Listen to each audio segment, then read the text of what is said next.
Stop the cap. You know the deal. Hit me.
On your mark, get set.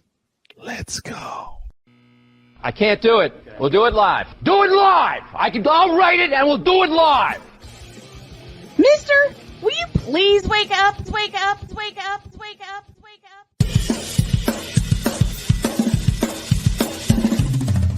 Good morning. Kevin Durant, you should have left California. This Brownsexual upset me in having to bring this teenage idiot from Wisconsin into a sports conversation. Are you really surprised that the Cowboys are giving up on Ezekiel Elliott? Whoa. Hell no! Well, no one cares about baseball. Bitch, are you for real?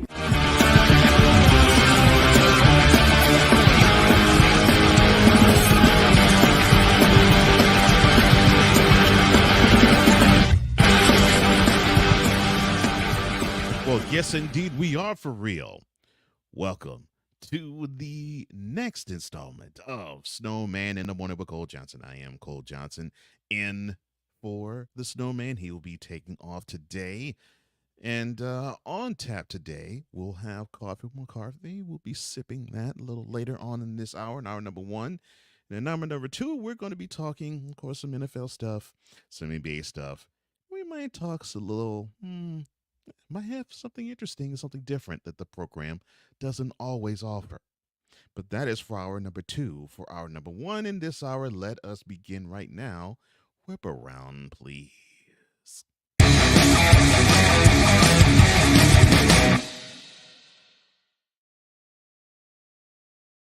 The Falcons are the iffiest division leader, and they have nothing to apologize for, except being at 5-6, the worst division leader in the NFL.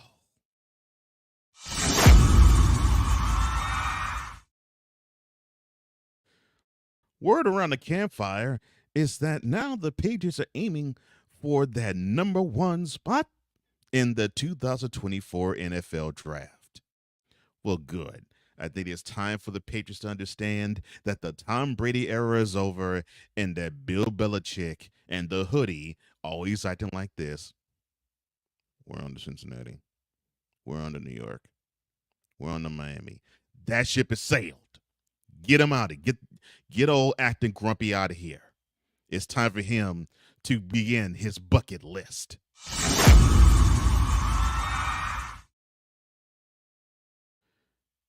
Chris Paul, unfortunately, this past weekend was ejected by old referee nemesis Scott Foster in his return to Phoenix. So the 12-time All-Star was ejected by Foster after arguing a call in the game. The guard and Foster have a long acrimonious history, with the point guard complaining about Foster's officiating for nearly a decade. Now Paul says that a years-old issue that involves his son is at least part of the reason for the friction. He went on to say, quote, "It's personal. We had a situation some years ago and it's personal. The league knows, everybody knows. There's been a meeting and all that. It's just a situation with my son. I'm okay with the ref saying whatever. Just don't use a tech to get your point across. I've got to do a better job of making sure I'm staying on the floor for my teammates. But that's that. Close quote. Well, Mr. Paul, if you understand that, then it may be personal with you and Foster. But you got to keep your head in the game, son. You know that. You know that better than most. Come on now. So now we have, let me see, Michigan, who took care of Ohio State, and they probably need a lot of prayer to get back into the CFP at the end of the season, which of course will be at the end of next week, end of this week, I'm sorry. You got Washington, who moves up, and now they have to fend off Oregon, who are now is going to try to avenge their only loss, which was against Washington. But you still have Georgia, who has 59 of the 63 first place votes. They're number one, followed by Michigan, who went from 3 to 2. And now you have Washington, who went to number 3, and they leapfrog Florida State, who dropped to number 4. And rounding that top 6 off, of course, Ohio State at number 6, Oregon at number 5. Well, the last week looks like it is shaping to be a good one. But come on now. Did you actually think the Michigan was going to take it on the chin to Ohio State and Ann Arbor?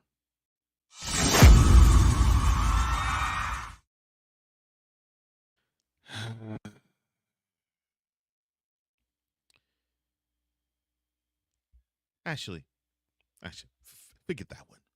We'll talk about it later on today. And this just came into the news desk. Frank Reich, the coach of the Carolina Panthers, has been relieved of his duties as Carolina Panthers head coach. Of course, the Panthers went on to a stellar 1-10 record, including an 0-6 mark on the road, and they are assured of a 6th straight losing season since the owner of the team, David Tepper, purchased it for $2.275 billion in 2018. Tepper had this to say in a release about Mr. Reich. Quote,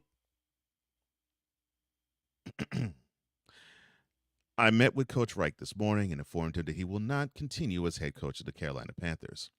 I want to thank Frank for his dedication and service, and we wish him well. Close quote. Let me tell you what that thing really read. Quote, look, I met with that fool, and he promised me he was going to have this guy who we drafted out of Alabama get our team ready to win the NFC South this year, and he lied. Close quote. And that completes today's whip around.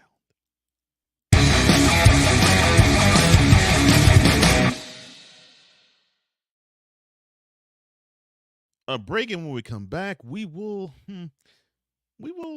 I guess, pare down, since the playoffs are going to be in 2 months or a little less than 2 months' time, who's in it and who might not be in it. You're watching Snowman and the One with Cole Johnson. Oh, I forgot one more thing about that Patriot story. We heard this loud and clear Sunday from my brother from Mentality's house. The following is a public service announcement from US El Jefe. Boston. This has been a public service announcement from US El Jefe. We'll be back in 2 and 2.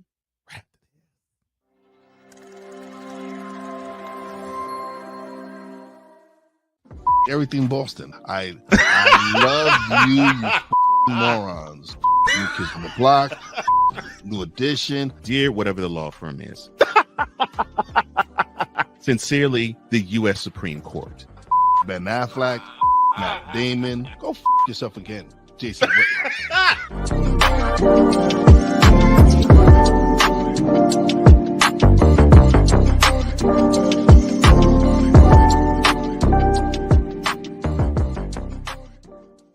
Ready to hang with some fellas who know football? Let's ride. LC Muscles 28. I think they're the most overrated defense in the league. Steel Sermon. We did not trail for a single second. Tiny Tim. McCarthy is a bonehead. A Pizzle 90. I'm going with my boys. Spins up, baby. Get ready for the Four Horsemen of Pick'ems. Every Wednesday night at 10 p.m. Eastern, 9 p.m. Central on YouTube.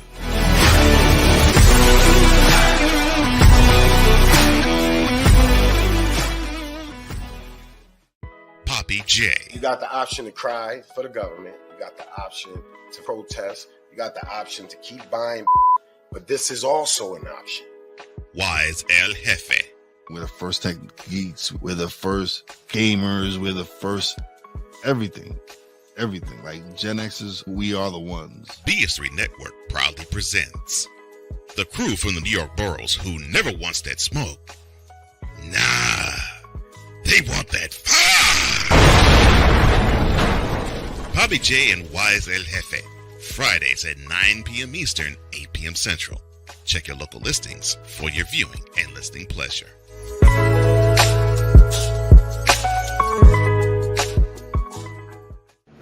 Cause we take this job so serious. I'm sorry. I did that all wrong. I did that all wrong. My bad. Do it right, will you?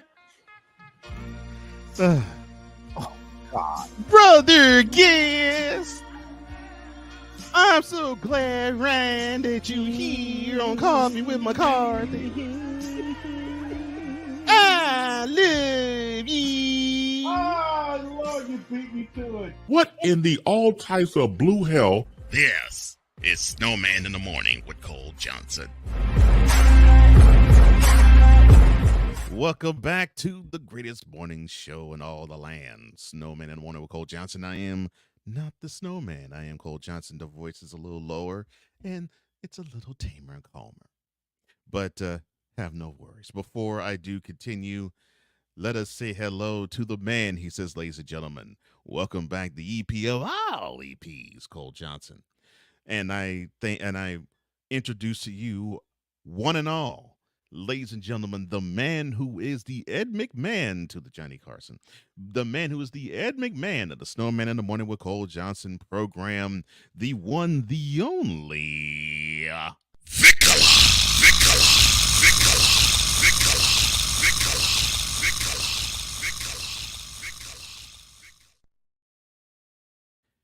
And let me see. And but before I continue going back down memory lane,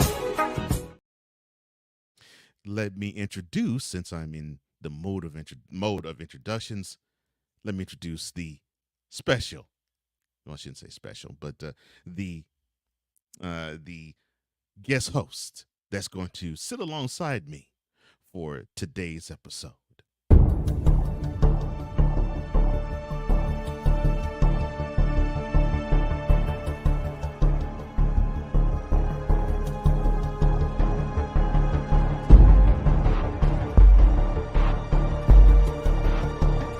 Now, forgive me not knowing the brother. You got your mic, but I don't know who the hell you are. It's like you're in the broadcasting witness protection program.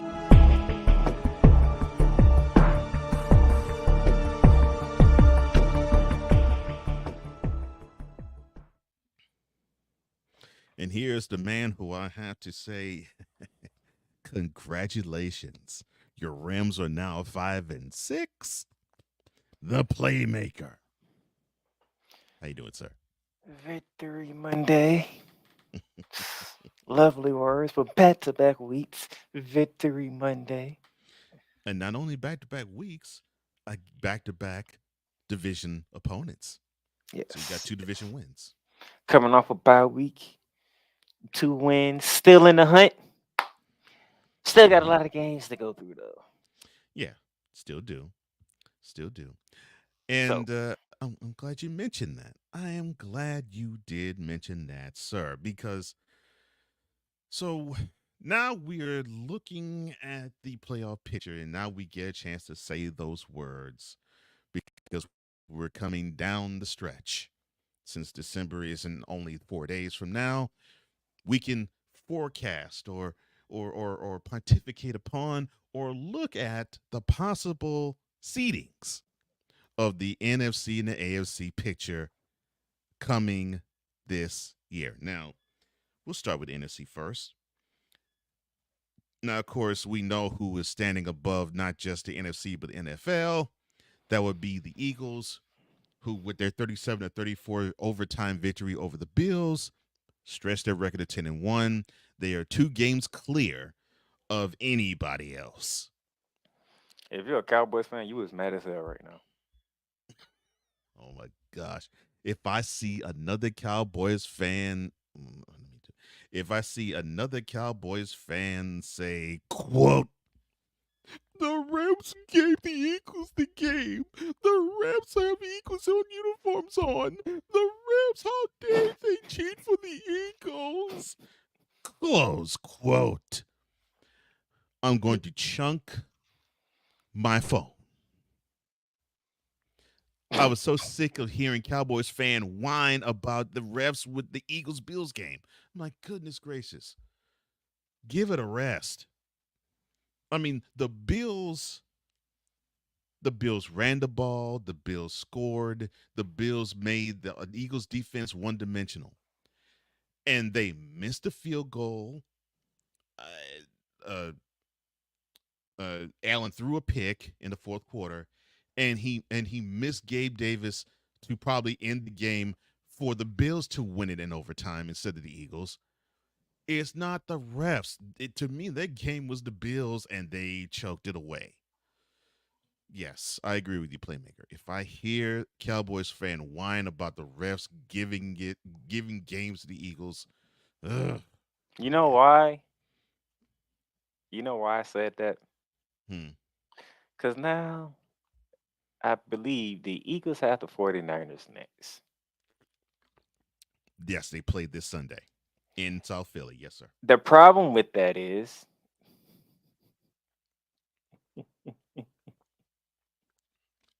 if you're Dallas, you want the Eagles to win. Well, wait.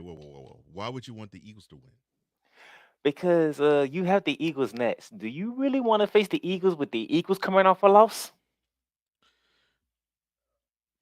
Yes. No, you don't. No. Yes. Why? Because you still want to win the NFC East. I don't give a crap if you have an angry Eagles team coming off a bus or a plane in Arlington to play you. No, that's my point. You gotta swallow that pride. You gotta swallow that pride. Root for the 49ers to beat the Eagles, and then you gotta have you gotta feel as though you are a better team than the Eagles when you take the field against them December 10th. Period. End of story. Well, now that I looked at the schedule, you might be right. Yeah. The Cowboys cannot afford to say, well, we got to root for the Eagles because we don't want the big, bad Eagles to just simply have a dominant game against us when they come on. Like, no. They got to hope for the NFC East title to be theirs, and they want to have the number 1 seed to be in reach. So they got to be 49ers fans. Unfortunately, Cowboys fans, I'm not doing you a favor because I'm saying the 49ers are going to win this week, and Philadelphia's going to walk into Arlington Stadium and beat the brakes off you. Yes. Apparently, I must have been in the same Discord as you, sir. Yeah. Oh, and because after that, the Seahawks. That's a cakewalk. To me, that's a cakewalk for the Eagles. The Seahawks, they in trouble. Oh, they in trouble. So the hope right now, if you're a Cowboys fan, the hope right now is for the 49ers to beat them Sunday, then they beat the Eagles the next Sunday, because the last 4 games for the Eagles at Seattle, I can't remember if they have to travel. I can't remember. Both meetings with the Giants. I can't remember. I can't remember if they travel to the desert or if they host the Cardinals. They host. They host the Cardinals, and the Cardinals home game is sandwiched in between 2 Giants games. Yeah, that's not in Cowboys' favor. Because they beat the Bills. That's not in Cowboys' favor. No. They would have lost to the Bills, Cowboys fans would have been feeling real good. Mm-hmm. But they beat the Bills. And speaking of which, Cowboys, ooh, Lord. You have Seattle at home. You also have Detroit. I would say you should win that game, but it is the Cowboys. You also have Detroit at home. And we know how that's gonna work. Then you got the Eagles, and after that, you go to Western New York. Oh, you play the Bills, and then after that, you go to South Beach to play the Dolphins. Before you come home for a Monday night matchup with the Lions. Oh, and you end the season at Landover. So see, there you go. There's a silver lining right there. Seahawks, Eagles, Bills, Dolphins, Lions. That is, oh my God. And it starts, and yeah, I'm about to say. Yeah, the fact that the Eagles beat the Bills totally put a monkey wrench in y'all dreams. Well, it put a monkey wrench in. To me, it put a huge monkey wrench in having them be division champs. Now they got to hope for a huge. They got to hope for a huge injury for the Eagles to have a shot at the division crown for the Cowboys. But yeah, their schedule is not doing them any favors. And after the Seahawks, the schedule for the Eagles is going to do them a lot of favors, as it should, because they have played a pretty rough schedule. Think about it. They went to Arrowhead and won that game and beat them. Mm-hmm. The Bills came in there. The Bills should have won that game, but Bills should have won it, yeah, but they didn't. I'm not even gonna put the fault on either Gabe Davis or Josh Allen. Those plays happen. Yeah. You just hated to happen at that moment in time. Yeah. But they missed a field goal. They threw a pick that they were up 24-21 at the time that handed the Eagles a touchdown to put them up 28-24 midway in the fourth quarter. So those types of mistakes where you leave 3 points on the board and you give the opponent 7 more, and right now you can't do that if you're going to be a contender. And for that team in the Bay Area, they stay out of their way for the time being. Oh, and speaking of they stay out of their way for the time being. And speaking of that team in the Bay Area, the 49ers, of course, they go to South Philly this Sunday. Then they host the Seahawks, which they had their way with them Thanksgiving in Seattle. I see no different in Santa Clara. They go to the desert. Then they host the Ravens. I think that's Christmas Day game? Christmas Day, Monday night. Mm-hmm. So yeah, they host the Ravens on Christmas night. Then they travel to the nation's capital, and they finish at home against your Rams. So to me, the road to a number 1 seed looks easiest for the 49ers. I don't think they'll get there though. I don't. That it's all contingent on them beating the Eagles in South Philly, and I really don't see that happening. Yeah, because that 3-game losing streak, when you lose to the Browns, the Vikings, and the Bengals, that's was what a home did game. it. And the Bengals was a home game. Mm-hmm. That's what did it. That's what messed them up. So now they got to fight for the number 2 seed. Philly's gonna be up in the air. Mm-hmm. Yeah. So now they got to fight. I'm sorry. That Thanksgiving ass whooping y'all took. I'm sorry. And it was at home that y'all took it. Now, if you was in Santa Clara when you took it, maybe I feel a little bit different. But since you took that one in your home in the Pacific Northwest, yeah, good luck in Santa Clara. All right, and to hold off hold on to the number 2 seed, the Lions, who are 8-3 and a 3 seed, they travel to New Orleans and they travel to Chicago. They host the Broncos. They travel to the Twin Cities and to Dallas before ending their season at home against the Vikings. But I think they shot themselves severely in the foot with their 29-22. at home on What? Thanksgiving Day to the Packers. What the hell was that, Detroit? You got all the limelight. You got all the talk. You was the talk of the town. And your ass showed up on Thanksgiving at home and got smacked by the Green Bay Packers. And the game as if Aaron Rodgers is still there. And the game wasn't even that close. 29-22. The game wasn't even that close. I mean, Packers scored 20 points in the first quarter, and they didn't look back. And the Lions should be ashamed of themselves for the effort they put forth to easily, even worse than, because look, the Ravens, they're just a different beast when they're on. I would say that was the worst game they played this year, but no, Thursday, the Thanksgiving game they played at home against the Lions, that's the worst game they played this year. That was terrible. That was the worst game they played this year. People start up their Thanksgiving had to watch that game because they trying to figure out what the hell has gotten into Green Bay. No, what the hell got into Detroit? Mm-hmm. You can't hold on to the freaking. How many turnovers y'all had? Maybe y'all had. So as he looks that up, so the Falcons, they lead the pathetic NFC South with a 5-6 record. The Saints are also 5-6. You suck, Saints. They travel to the Meadowlands before hosting the Buccaneers. Then travel to Charlotte. Then they host the Colts. They travel to Chicago, and they end their season in New Orleans. The Cowboys are the number 5 seed right now. Of course, they're hoping to be number 1 or 2, but 5 is the best they're going to get, I believe. They host the Seahawks and the Eagles before they travel to Buffalo and Miami. They host the Lions, and then they go to Landover. The Vikings, they hold the 6th seed right now. They have a bye after they host the Bears tonight. Then they go to Las Vegas and Cincinnati, and then they host the Lions and the Packers before they end their season at Motown. And they're hoping it will be for the NFC North Championship.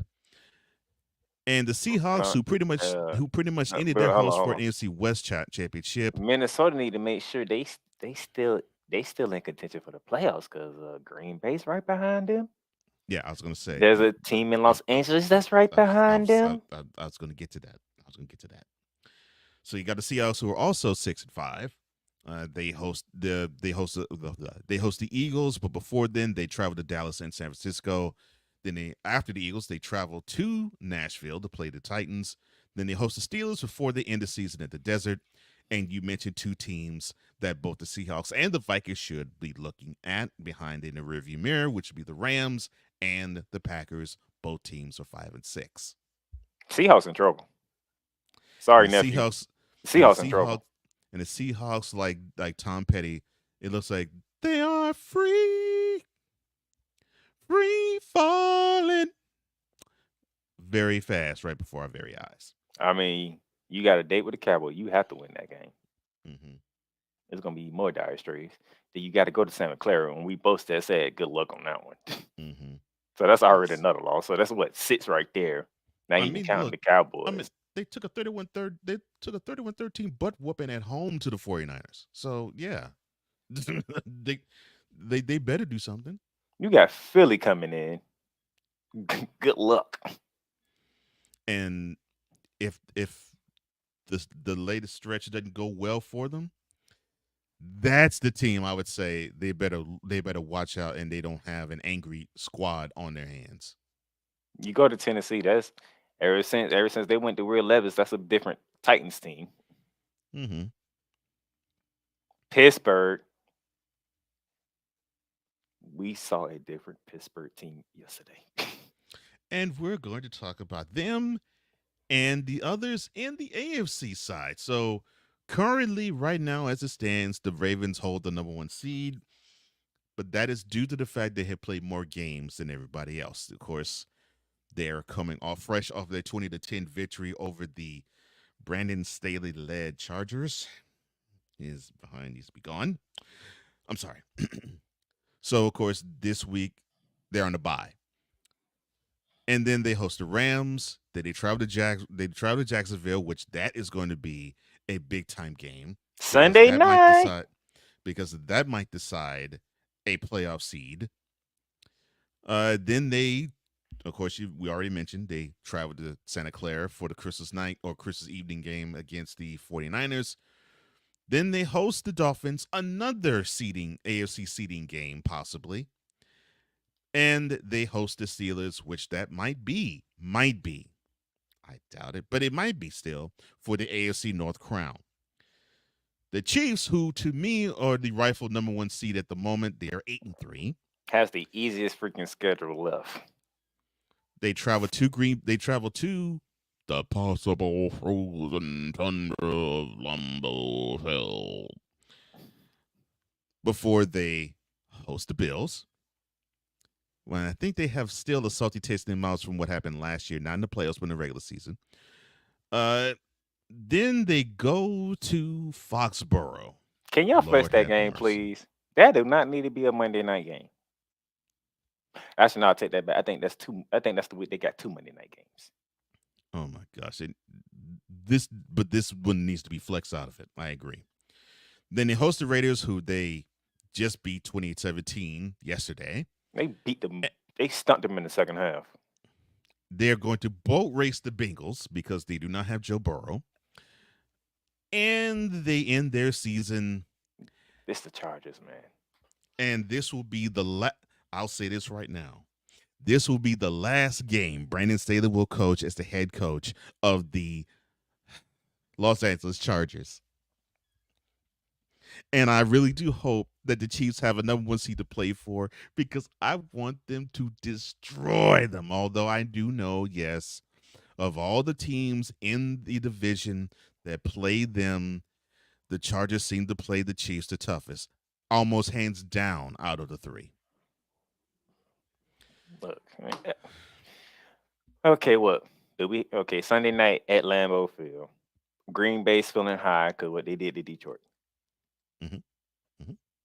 Patrick Mahomes finna walk in there and he finna show Jordan Love what love really is about. Oh, Lord. Before you go on, Lord have mercy. So you got the Jaguars, who are the number 3 seed currently. They host the Bengals. They travel to Cleveland. They host the Ravens. We mentioned that game earlier. They travel to Tampa. They host the Panthers. And they end their season in Nashville. Well, it is quite. And the strength of victory tiebreaker, they currently hold it over the Dolphins. Currently. Okay, so they're not going to flex the Monday night game. So that means that game against the Bengals is Monday night because that is literally next Monday. All right. I'll skip the Dolphins. You'll understand why. The Steelers, they hold the number 1 wild card spot right now at 7-4. They host the Cardinals and the Patriots before they travel to Indy. Then they host the Bengals, who they just defeated 16-10 yesterday. They go to Seattle, and then they go to Baltimore to end the season. Now they hope that the Ravens are within reach, so that game will be for the AFC North crown. Because they already do have a game in hand against the Ravens. That's going to be the Sunday night game, Week 18. I'm calling it right now. That's the Sunday night game. I want that to be but that's considering that the Ravens don't bull race everybody. But I'm hoping it is. The Browns are at the number 2 wildcard slot. They're also at 7-4. They are smoking, mirroring their whole doggone season. Oh man, it's gonna be hard without Deshaun Watson. So they go to SoFi to play the Rams this coming Sunday. Then they host the Jaguars and the Bears before they travel to Houston. And then they host the Jets before they travel again to play their in-state rival Bengals to end the season. And the Colts, they hold the number 3 wildcard spot at 6-5. They host the Titans and they travel to Nashville and to Cincy before they host the Steelers. And they go to Atlanta. And then they finish their last 2 seasons at home, last 2 games at home this season against the Raiders and against the Texans, who are also 6-5. And then that's right. No, that's all right. Your Houston Texans is 6-5. Yes, they're 6-5, but they're outside looking in because the Colts already beat the Texans in Houston earlier in September. And then you got the Dolphins. They traveled to the nation's capital. Then they host the Titans. I'm going to skip this game. I'll skip the next game. They host the Cowboys. They are at the Ravens for week 17, and then they host the Bills to end the season. That would have been for the AFC East crown, but I believe the Dolphins have that in hand right now. And the game that I did not mention, they are going to be at home against the Jets, because the Jets were the team that the Dolphins dismantled on Black Friday. Oh, did I mention the Jets? Oh, my goodness. It's time to sip some coffee.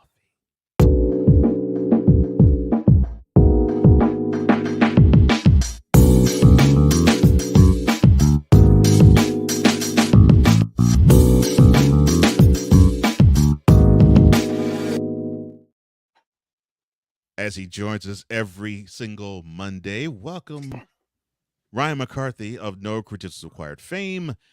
And what's for the brew this morning, sir? Iced tea. Iced tea. Okay. So you're going with iced tea. I have no problem with that. I'm an iced tea man myself. Yeah, well, he had the whole weekend to get over it. All right, so let's. Yeah, I don't want to. to. We're not going to talk about. Let's get this out the way. So, no, I don't want to. So you can't. 'Cause it was the only game on. I don't want to. I will have apoplexy on the internet because from talking about this game. Apoplexy on the internet. Oh I refuse. I refuse. Like that was Black Friday for everybody. So everybody saw what happened on the internet. Oh my gosh! So you would go crazy and ham. Okay, that's good to know. No, I mean, well, not only that, but what has to be said that's already been said? Honestly, but the fact that I have said on this show, I said on my show. I would say what more can I say? I would say the fact they got a pick six on the Hail Mary. I was going to say. Just another part of Jets lore. This is the Jets. This is who they are. We saw a 99-yard return off of a Hail Mary for a pick six right before the half. I mean, we've never said that on the program. Oh, I'm sorry. 34-13. The Jets.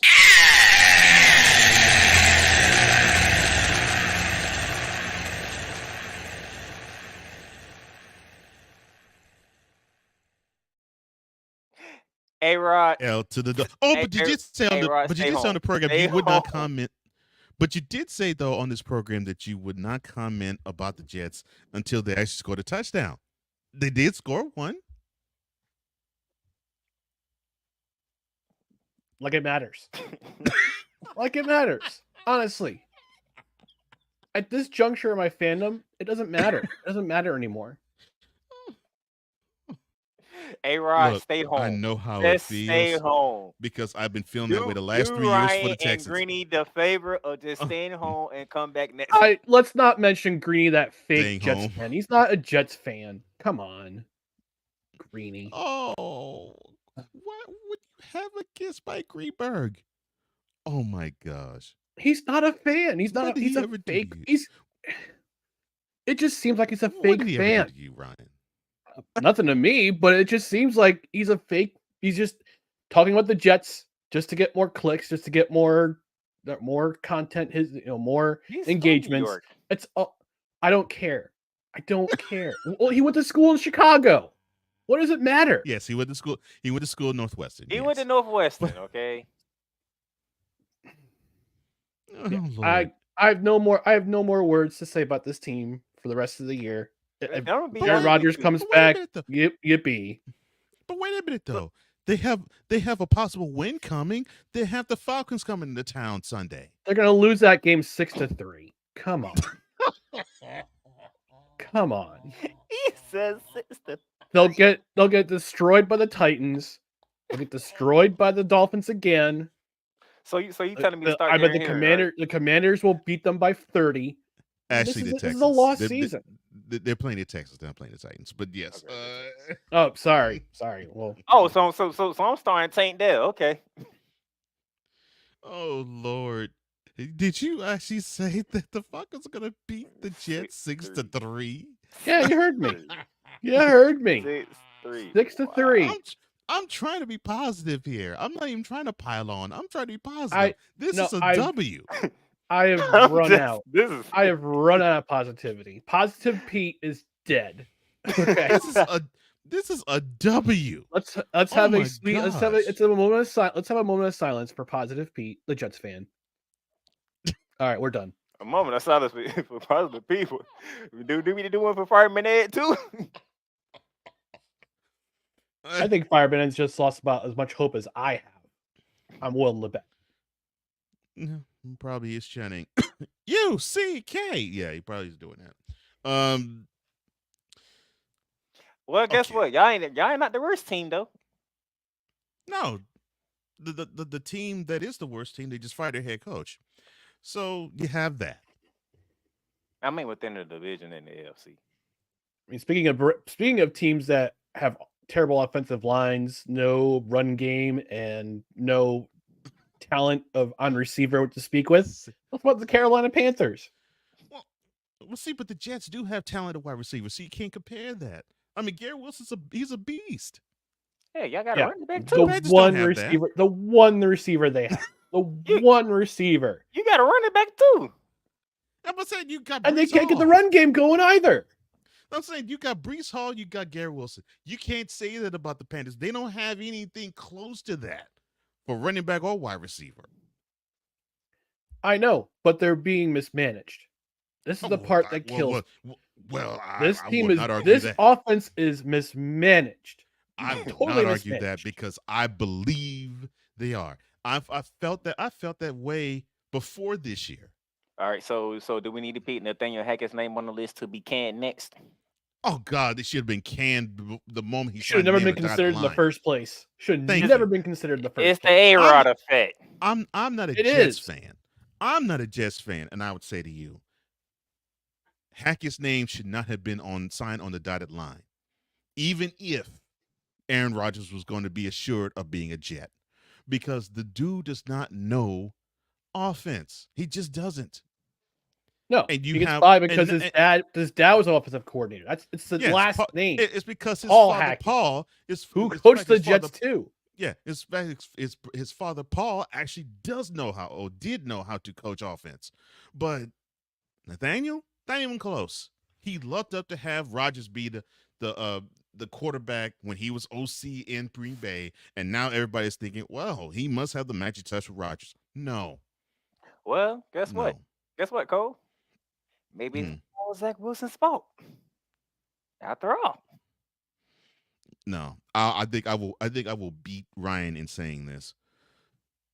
Zach Wilson is beyond saving. Oh no, none of that. I'm just saying it may not all be Zach Wilson's fault. Now that we put a new quarterback in there and it still looks. Let me see. Is it all his fault? There's a number of mitigating factors as to why this offense is just the way it is. Is it all his fault? No. Is it a lot his fault? Yes. I give him 65%. Because I'll put it this way. You got Garrett Wilson, you got Breece Hall. And that offensive line is not all that bad. They just seem to have injury issues. And they can't do anything offensively. That makes no sense to me whatsoever. With the offensive line, you have fifth stringers starting. That's what I'm saying. The only issue with them is they have injury issues. That's the only problem with the offensive line. Yeah. Well, on that front, I know what Ryan's going through because we went through that last year. Yeah. Let's talk about a happier topic, please. in the how many minutes I have left? 6 minutes I have left. Okay, happier topic. All right. The Patriots might be looking for a new head coach at the end of the season. No. Well, no. The Patriots got beaten by the Giants yesterday. That really did happen. That's all I gotta say. Tommy DeVito. Tommy DeVito. And Belichick got beat by a quarterback who still lives with his parents. Good old Tommy DeVito. 2023, ladies and gentlemen. This is 20. It's not my. That was not on your NFL bingo card for 2023. See, there you go. Look at that. Belichick still can't beat the Jets. That's what's gonna happen. His last hurrah will be him beating the Jets in Week 18. But can't beat the Giants to finish the season 3-14 and still not get the number one pick overall. Why Belichick can't beat the Giants? Why he just can't beat the Giants? Well, okay, so you did say in this program that if the Jets don't do well, you always hope that the Patriots don't, because you're praying for mutually assured destruction. Uh-huh. You definitely getting that. So, are you feeling that same energy this year? Yes. Yes. Ryan don't even care about the Dolphins and Bills. There we go. They don't even care about the Dolphins and Bills. I can't. Patriots suffering. Look, no. I do have something to say about the Dolphins, though. I've said it for weeks on this program. I've said it for weeks on my program. You can impress me when you beat a team over 500. And I said the same about the Cowboys, too. Well, then, let's see how the Cowboys will get their chance. The Cowboys will get their chance next Sunday. I'm looking at the Dolphins' schedule. So the Dolphins will get that chance to do that. So the last 3 games, probably sometime around Christmas. The last 3 games, the Dolphins you have 3 opportunities to impress Ryan McCarthy. So Mr. McCarthy, you will not be impressed because the next 3 games are at Washington, against the Titans at home, and against your beloved Jets at home. Sheesh. You have to wait to Christmas. So you have to wait till Christmas. And you really don't like that game because it's against the Cowboys. So you have to wait for Christmas to see if this team is for real, because they do host the Cowboys and they travel to Baltimore and they host the Bills at the end of the season. So they will have their and I'm even sure which Bills team will show up. The thing is, I don't even think the Bills know which Bills team is going to show up. And I mean from half to half. I'm so upset with the Bills. And I don't even root for the Bills. I'm so upset with them. How the heck can you play a perfect game against the Eagles in the first half and then forget to play football in the second? I don't understand that. I don't. Nope. Nope. I don't. I have nothing. Sir, that's what I thought. All right, so let me see. So I'm trying to get some happy talk for you. I mean, can't really talk about the Jets. I already mentioned the Patriots because they're doing crappy, and I'm hearing Wise saying F Boston in my head. Can we play that PSA? Because that'll make me happy. Definitely.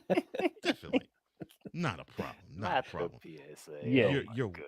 I'd love to fulfill your request. The following is a public service announcement from Wise El Jefe. Boston. This has been a public service announcement from Wise El Jefe. I'm Ryan McCarthy, and I approve this message. Speaking of the Bills losing, the man that's ahead of the Eagles Nation is in the chat. Congratulations, sir. Yes, cool. Congratulations on your Eagles being 10-1. Who's that one lost to? Though? Yes, Bill lost. Yes, we know. And get surprisingly, over it. that 1 and 10-1 came to. It's a team. Hold on, what? I think they located in New York, New Jersey. Yes. I think they were green and not blue. Mm-hmm. Oh yeah, the Jets. Mm-hmm. I mentioned that on the program last week on Play Callers, and he almost canceled me right then and there. The look on his face when I mentioned that, you just saw his countenance drop. And I'm like, oh, I'm losing connection. Oh, sorry, gotta go. That loss didn't make no sense whatsoever. Cool. It didn't. I'm still surprised too. Cool. Why are you still salty about Belichick?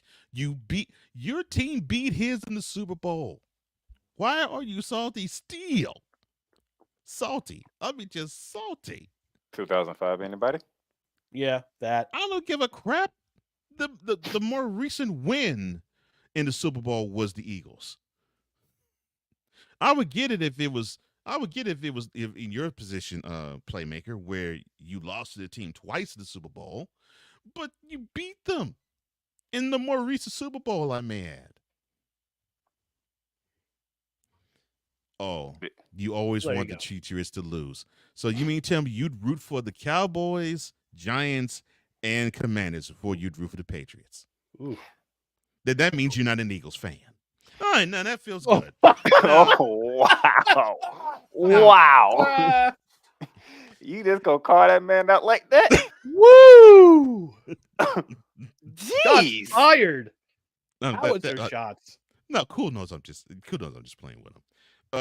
But the shells are somewhere in the ground over somewhere. Between Nashville and North Carolina right now. I don't know where they were landed somewhere. at. It's somewhere. It's somewhere. All right. So for the Jets to actually make this a happier time of the year, what can they do between now and the time the NFL season is over for you to be happy about them? Win a game, score touchdowns. Well, they scored. Look professional. I mean, they scored a touchdown this past Friday, but they just can't put more than one touchdown together. Exactly. Score more than one touchdown in offense. Look like a unit that is professional. Look like a unit that plays in 2023, and not this historically terrible the offense they currently have. The third down percentage is the worst ever in the modern NFL. This point total that it just seems like every season with Robert Saleh as head coach. I don't know if it's because of the way they're playing, or just the talent, the bereft talent they have on offense. Period. They can't put together a solid game plan, and I don't know who's to blame here. Part of it's Hackett, part of it's Saleh for mismanaging the roster. Part of it is Joe Douglas for sitting on his hands after Aaron Rodgers went down in week 1 and also not doing anything at the trade deadline. I'll point my fingers at all three men. All three. It almost seems to me that the way the season has played out ever since Rodgers messed up his Achilles. I still hear in my head 4 plays into the season on September 12th from Cole. Cole was not happy whatsoever. Cole was just. I think Cole was more mad than everybody, and he apocalyptically cross. Let's put it that way. Yes, I'm like all this hoopla, all this spectacle, all of the ticker tape parade before they even win a Super Bowl, basically, is all adorning New York. And you mean to tell, and all the hype about the Jets was absolutely nauseating. I mean, it was almost Cowboys level from the time they signed. Let's not go that far. The media. No. Not you all. Not the fandom. The media. Okay. The fandom I can handle because I mean you all suffer so much. So now you got optimism. It was cool to see Jets fan be happy. I love that. Yeah. But the media when it came to Jets, it was like, well, the Jets are going to the Super Bowl. I'm like, whoa. Yes, their defense is nice. But hold on, let's pump the brakes. You got a running back that just tore up a knee and he's not coming back. You do have a good wide receiver, but that pretty much is it. I don't really consider Allen Lazard a receiver. And Randall Cobb, that dude is on crutches. Allen Lazard, the healthy scratch on Friday. And the offensive line, they're a mash unit. I'm like, no, I can't do that yet. I'm sorry. No. And I was saying that way back in April. I'm like, no, I can't put them in the Super Bowl yet. I can't put them Super Bowl contender yet. Now, if Rodgers plays a whole year, they could probably make the playoffs, and that would be cool to see. But that's what I was talking about. And you all as Jets fans, you were like, oh, man, I really feel good about this season. That was good to see. I loved it. Yep. But the media was like, oh, the Jets, they're going to be the Super Bowl. I'm like, shut up. That I was getting sick of. That man was in my All ear. of that, and we only witnessed 4 freaking plays. That man came on the screen, all in my ear, saying 4 plays. I'm like, somebody is not happy right now. Good 4 plays. gracious. It was upsetting to me. I'm like, all this for 4 doggone plays. He can't help his Achilles pop. No, I know that. No, but you know who can help it? Who? Whoever owns MetLife Stadium. That's who. Look, we can go over this until time immemorial. You know, these owners want to be cheap, and they say, well, we save a whole lot of money on groundskeeper. We don't need to have grass grow here. I'm sorry. Forget grass. Forget And grass. we had don't need to have grass grow. Yeah, and we had a dolphin tear his Achilles, which is, I mean, I don't like the Dolphins, but I hate Jordan Phillips. Yeah, I mean, I don't like the Dolphins, but I don't like seeing players get injured. Period. And he knew right away. And this was a non-contact injury. He knew right away. It's the same with Rodgers. It was a non-contact injury too. Yeah. Yep. And look, I may have my fun with Aaron Rodgers, but I did not want to see him tear his Achilles, especially non-contact style to boot. But yes, I was apoplectic because I'm like, all this hype for 4 plays in this season. Stay home, Aaron Rodgers. Do not come back. Stay home. Yes, please. I think this has Jets fan nation mixed. I think he should stay home because they needed to focus on building the offensive line in the offseason, whether it be through the draft or free agency. And it's just too. I know he's trying to prove a point and saying, yeah, I can. If I can come back from this injury, any player can come back from this injury, but you're risking yourself. You're already 40 years old now. Yeah, he'll be 40. And you're stuck behind you're stuck behind an offensive line who is underachieved and on their 5th string guard. No. It's not the risk is not worth the reward is not worth the risk. No. I get it. Set your sights. Yeah, his birthday actually will be Sunday. I'm sorry, Mhm. Saturday. I'm sorry. Saturday he'll be 40. But yeah, I'm with you, Ryan. I'm like, no, man, just Aaron, set your sights for September. Set your sights for then. Mhm. To have your first game back be then. Forget coming back.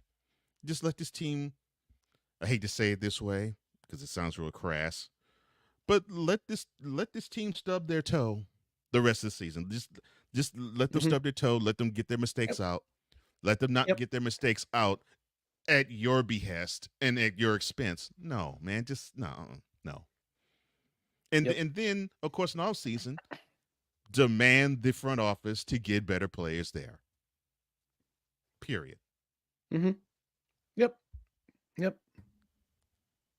It's yet another reset and yet another year outside the playoffs, barring a miracle. Let me see. I'm trying to think. Oh, I know I know a way to make you happy before you do go, sir. This is sort of NHL wise.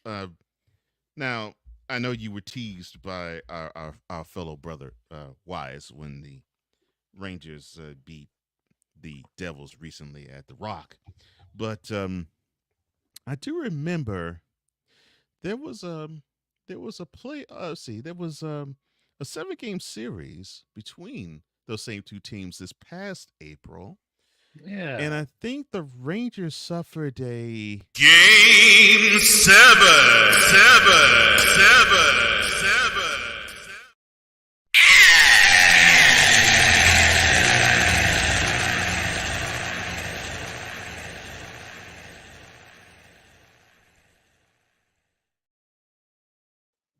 Well, they also also scored 7 goals on Saturday night against Buffalo, so that's a good thing. So hopefully they're getting healthy, and whatever lull they're in currently, hopefully they'll figure it out and just ride the wave for the rest of the season. Yeah, well, they're 9-1 right now, so yeah. Hopefully they can right the ship, and they got plenty of time to do it. Yeah. So yeah. I have nothing to say about hockey. The Ducks got their behinds whooped last night. But yeah, before you do go, your thoughts on the Devils season thus far, and your hopes for them going forward. Got to stay healthy, especially their top three forwards. Hughes, Heischer, and Meyer have had injuries since starting the season. Defense needs to tighten up a little bit, and there's not much in terms of goaltending in that can help Devils. I know Connor Hellebuck signed an extension with Winnipeg, so he'll be there before the season started, so he'll be there for the foreseeable future. But goaltending's got to clean up a little bit too. So once these things get figured out, I think they'll be okay. I mean, Jack Hughes was on his way to a 100-point season for the more than 100. I think he was on pace for in mid-October. I think he was on pace for over 150 points. But then he got hurt against who was it? Who was he got hurt against? Can't remember who he got hurt against, but then he was week to week with an upper body injury, and they struggled as a result. And Heischer was out right before that too. So, but I think if they can stay healthy the rest of the year, tighten things up on defense, and have goaltending show up, I think they'll be all right. It's early. It's only November. It's only November 27th. So I'm pretty optimistic for the rest of the way. Yeah, I mean, you still got 4+ months left. So yeah, there's still plenty of time to get things straight before you make a playoff push and a playoff run. So yeah, and plus they're building off of a playoff season, and they actually had a playoff series victory too. So yeah, against what's that team that Wise roots for? Oh my god! Really? Oh man, they're only a subway ride away. They wear blue. Yeah, I like this. Y'all are very Mike Milbury once called them the blue. Y'all are very disrespectful. That's hockey, baby. Oh my! And that team you talking about is in first place as of right now in their division. So. It won't last. It won't last. I'm telling you, it won't last. Well, gentlemen. So what that's is it on? For me. I was to say. So what is on No Contention Required for this week? Yep. We're reviewing this past week in the NFL. A lot of dogs this week in terms of games, especially the 1:00 slot. Just gonna be tough to review, but we're gonna review it anyway. If you want to, please go back on our channel, which is just search No Credentials Required on YouTube. We had our Thanksgiving special, which Cole, you were part of, and we appreciate you stopping by. That's a lot of fun with you guys, with you being there, talking bye Barry, talking about Tom Brady saying the NFL is mediocre, and we talked about Coach Greg Popovich telling the San Antonio crowd to let's pipe down with Kawhi Leonard's feelings, guys. Let's just be civil. Be civil. And we talked about Sam Weich's you're not in Cleveland, you're in Cincinnati. The comparison. But yeah, go back and watch it. It was a fun time with myself, Dustin, and Cole. And I love the fact Joe brought that up. And thank you again for being a part of No Credentials Required. One of these days, me and Ryan got to do a show. Let's go. And before Ryan goes, yes, the slate coming up, except for maybe a couple of games, they are.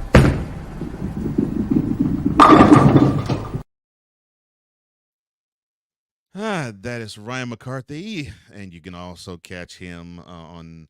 Well, no, you can't really catch him on Victory Money tonight. My bad. I'm sorry. I don't think we'll ever record again for the rest of the year. Both myself and my broadcast partner Dan we're done. We're done. That, and of course, is if the Jets do win on a Sunday, Saturday, Thursday, whenever, you probably will catch a Victory Even Monday a Friday recording, or Friday. Any day that ends in Y. And also you can catch it for doing 10 good minutes, unless you put that on hiatus. No, we're still going with still going through with 10 good minutes. Just depends on the topic and the day of the week the person can record. So yeah, we'll let you know when the next 10 good minutes is. All right. Well, as he joins us every Monday, no credentials required. Its own Ryan McCarthy. It's Justice with Carfin McCarthy. Send my regards to Dustin for me, please, sir. Will do. All right.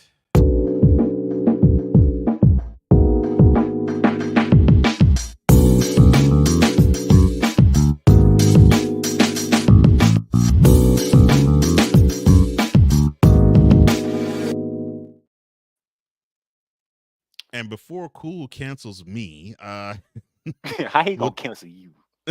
We'll take a break, and when we come back, I got some news for you. All right. You heard it from the Playmaker. We'll be back in 2+.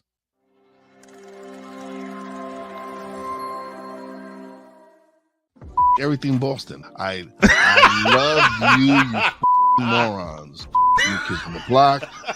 New edition. Dear whatever the law firm is. Sincerely, the U.S. Supreme Court. Ben Affleck, Matt Damon. Go yourself again, Jason.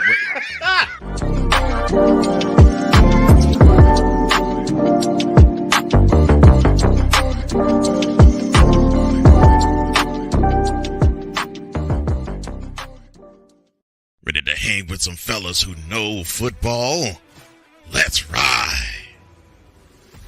LC Muscles 28. I think they're the most overrated defense in the league. Steel Sermon. We did not trail for a single second. Tiny Tim. McCarthy is a bonehead. A Pizzle 90. I'm going with my boys. Fins up, baby. Get ready for the Four Horsemen of Pick'ems. Every Wednesday night at 10 p.m. Eastern, 9 p.m. Central on YouTube.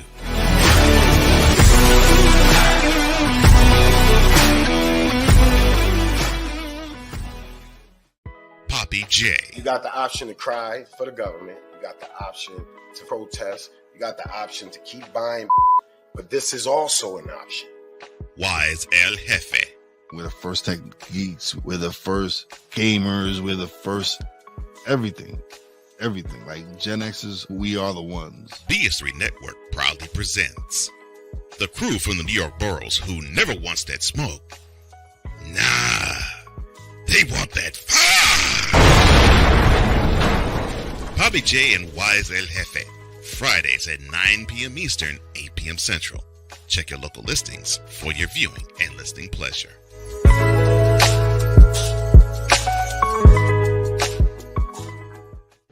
Mister, how do you operate this Twitter thing or this Instagram thing or whatever the heck? You're supposed to know all this stuff. Anyway, welcome back to the show. Welcome back to Snowman in the Morning with Cole Johnson. With the Playmaker, I am Cole Johnson. Brian is off today, and I'm laughing at our brother Cool because he is. Did you not see what's going on in the chat? He is feeling it. Yes, he is feeling it. Oh my gosh! Between him, Calvin, yes, and one other person, they was going at it in the chat. Yeah, because Calvin. They were getting disrespectful in the chat. Yeah, in a good way. Yeah, okay. Yeah, those of you who are listening, disrespectful in a good way. Yes, in a fun way. Yeah, Calvin's a Cowboys fan, and Cool's an Eagles fan, and both are respectful. So it's cool. It's cool to see. It's cool. Oh, it's so cool. Hey, look who showed up.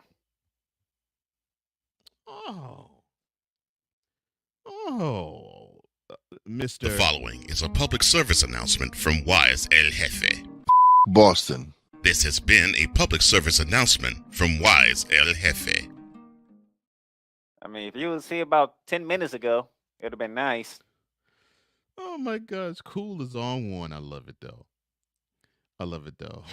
So when I said to Cool that he must not be an Eagles fan because he actually wants the Patriots to lose more than the Commanders, Giants, and Cowboys, he says, I love the Bills right now. Does that make you happy? And Ryan, I know you're in the chat. He says, "Look, I wasn't going to cancel Ryan as long as he's not a Patriots fan or Cheatriots as he calls them." So I say news and not breaking news because you did say a lot of people gonna look over this, but let's go to Boulder, Colorado. And you know, some of you might have had a question of why Shedeur Sanders wasn't at quarterback for the Buffaloes, but nobody knew what was going on. Bleacher Report has put out here that Shedeur Sanders has a fractured back. Oh. Which means he would not play in the season finale against Utah. Oh. A fractured back. Ouch. So that's why he didn't play. Oh. What happened 2 minutes ago? Well, we talked about how I was trying to make Ryan happy wise, and we talked about the Patriots' misfortunes. Ryan gave it away.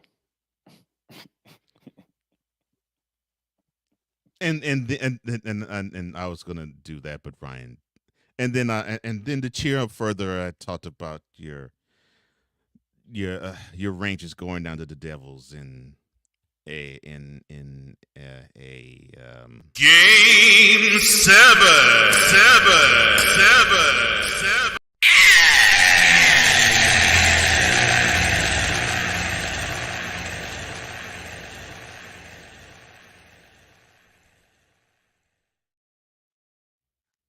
That seemed to cheer him up.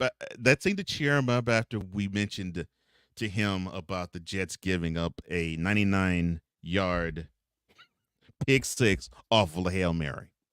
Pretty much while you was catching strays, okay? Why you bringing up the pass? Why am I bringing up the pass? Now, you know why I'm doing it. Because you, sir, had the gall and the audacity. Yes, you, Mr. Wise.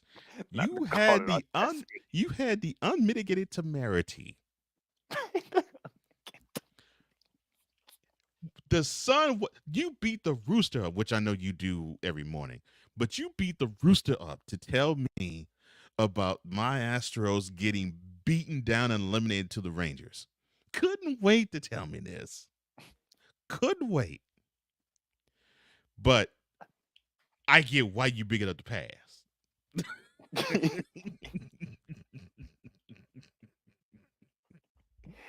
Your past recent history. What happened to him happened, but still, half a year ago. But I don't mention his Giants being 4-8. I don't ever mention that. And congratulations to your Giants, sir. They did beat the Patriots, though.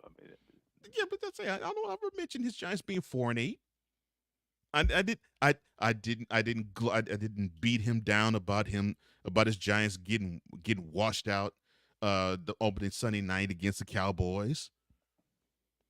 Now, I did. That's because it happened to the Cowboys, and you got sick Cowboys.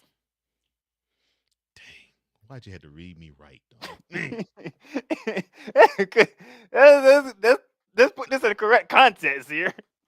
If it was any other team, Wise would have got it. Wise would have got it. And we did mention that, though, actually. So talk about how the Rangers are the number one team in the NHL. We did mention that briefly. But that was mentioned. Unfortunately, it got shot down when I brought it up. Yeah. Wise says, first things first, you asked for the Rangers to play your after. You did. You absolutely did. Oh, I'll admit that. Guilt is charged. I did ask for that. I didn't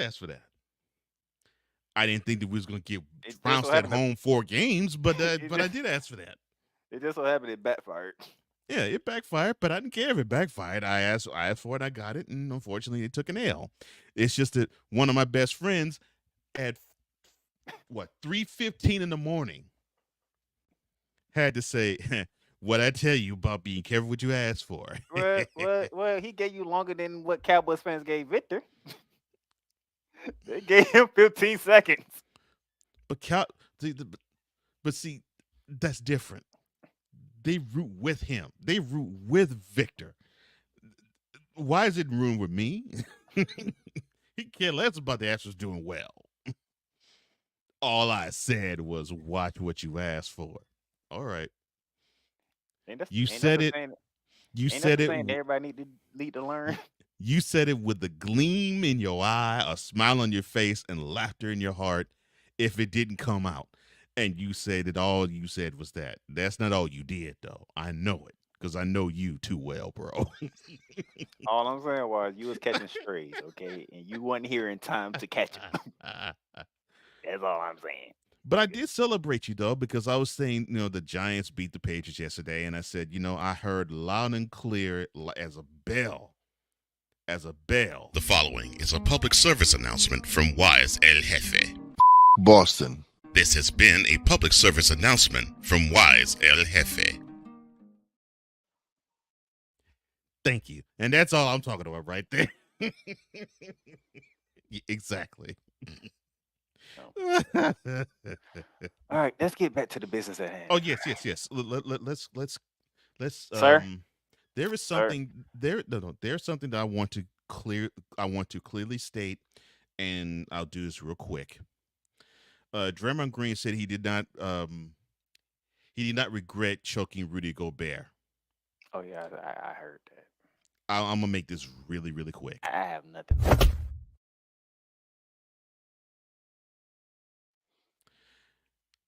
Look, sir, you can say that you're defending your teammates, but you already know this better than anybody. The best ability for your team is availability. And if you feel as though you want to be big, bad, and bold and want to do MMA moves on people, and that is speaking to your availability, then, sir, you need to get out of the sport for good. Now, I'm not saying that I want you out the sport. I'm saying that you got to think differently. Yes, come to defend your teammates, but don't choke somebody, dude. Come on, man. And you can give me the I don't live with regret. Bull.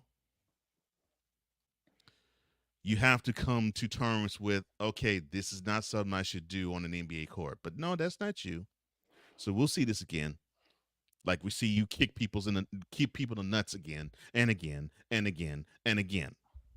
So we'll see that MMA chokehold that you'll apply to Rudy Gobert elsewhere. Sick, fool, sick.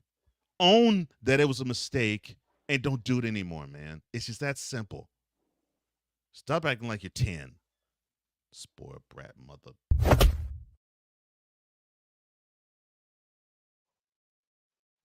See, I told you that would be quick. And what do you have, sir? We have week conference championship. Only one person on the panel is actually playing for a conference title. In doing so, they will set themselves up for a chance to be in the Final Four. First order of business, sir. Oh, so but it's not Florida though. I'm sorry. I did not mean to sound that. I apologize, man. That I did not mean to say that. Yeah, you did. Yeah, you did. I'm sorry. Go ahead, man. I look. I'm gonna sit here and be honest with you, okay? I said it in the Gator Nation group. I said it on Facebook. You did. I'm good. I'm good. You did say that you said the Seminoles were the better team, and you expected that result. So Let me put that cuss word in there. Okay. The Seminoles were disciplined. Florida was undisciplined. So kudos to you in being a knowledgeable and informed Gators fan. I appreciate that. I do. I'm yes, good. I know it pains you to say that the Gators are undisciplined. The Seminoles were. Yeah, that's what happened. Yeah, I agree with you. That is what happened. That's exactly what happened. And everybody saw it because we had Chris Fowler and Kirby Hershey calling the game. What's up, the Bare Necessities? Glad to see you, brother. Hey, it is what it is. Maybe we can do what Florida State did 2 years ago. Learn from not playing in bowl games. Mm-hmm. Oh, and Mr. Wise, we are going to be talking about that after the next break. So stay tuned for that, brother. Go ahead. I'm sorry. So I'm just saying, I'm good. But my thing is there's a team that is currently 7 until the new polls come out tomorrow, taking a trip to Arlington, Texas. Yes, so you're talking about University of Texas, okay? First order of business for them is to win. To beat Oklahoma State, correct? I'm pretty sure they wanted the other team from that state. They wanted Oklahoma. Because they wanted to avenge that L, but Oklahoma decided to be poop butts, which doesn't surprise me at all. That too, and plus BYU don't know how to finish a game. Well, yeah, BYU doesn't know how to finish a game, but I put that all on Oklahoma. Oh, I agree with you. But when you watched that, when you was watching the Oklahoma BYU game, you was looking like, wait a minute here. We might be having some controversy going on up in here. But Oklahoma State decided to wake up in the second half and come back and win. Mm-hmm. To the dismay of a lot of people, including myself, because I did pick Oklahoma to win that during conference. Good. Now that makes me happy. We have to admit, though, I was on a ball until after they beat Texas. Well, no.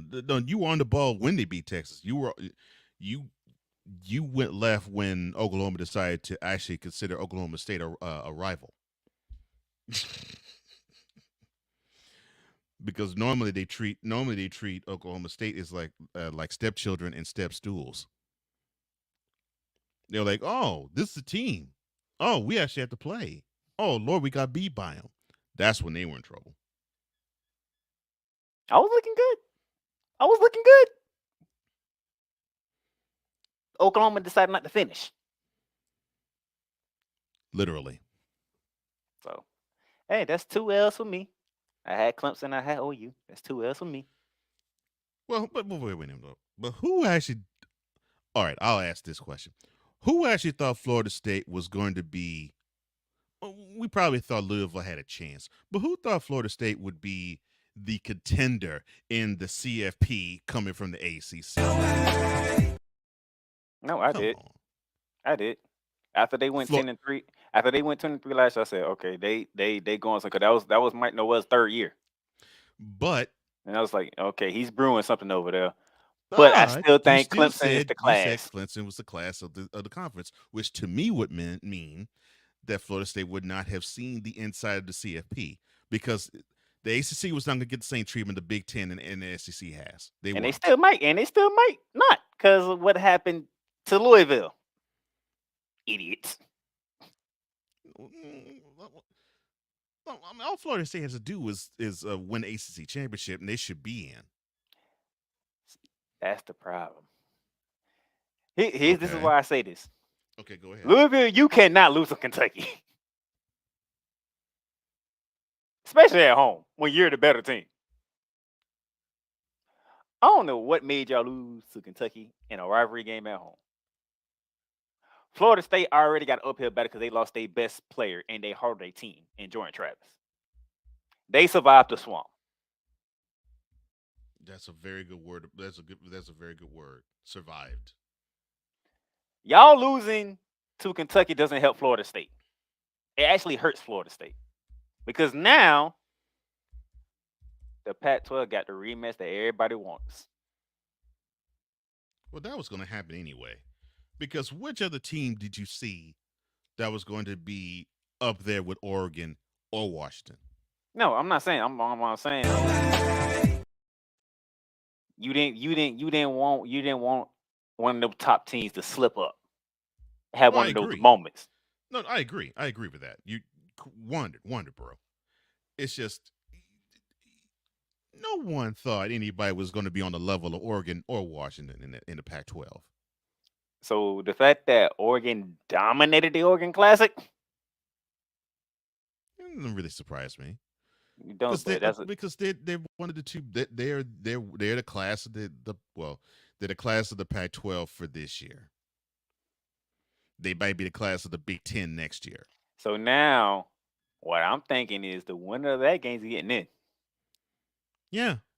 The winner of that game. Even if Oregon does have that one loss. To me, it's a winner take all. Yes, Oregon too. To me, that's a winner take all game. That didn't help Florida State. And they would have to put Oregon in there because they would have beaten every team they played. Now, they didn't win every game they played, but they would have beaten every team they played. That doesn't help Florida State. They didn't need a rematch between Washington and Oregon. I know they needed but there wasn't a rematch that Florida State could have had because they ran the table. No, that's what I'm saying. So now you have to realize the Pac-12, nobody respects the ACC. Well, of course not. Nobody respects the ACC. So now you have they only respect Clemson. Yeah, they only respect Clemson, but not the conference, right? So we expect Michigan to get in, and there's no way in the world y'all shouldn't lose to Iowa. They ain't gonna lose to Iowa. All right, I'm not even gonna entertain them losing to Iowa. So now you have to think about the winner of the Pac-12 getting in. That's 2 spots. Okay. Georgia's getting in. Florida's hope is for Georgia to beat Alabama and not Alabama beating Georgia. If Alabama beats Georgia, I'm not even sure Alabama gets in. But if Georgia loses to Alabama, I still think Georgia gets in, and I still think Alabama does not get in. Then you got Texas out there. And that's why I say even if Alabama beats Georgia, I still don't think Alabama will get in because you still have Texas with 1 loss, and that one loss did come against Oklahoma, but they beat a 1-loss Alabama team on their home soil. That's 4 teams that I just named. Not even named Georgia, which is 5, and then Florida State, which is 6. But I think Florida State has a more inside track, in my opinion, because they've been in the top of the CFP rankings, and they didn't do anything to get out of it. They themselves did not hurt their chances, is what I'm saying.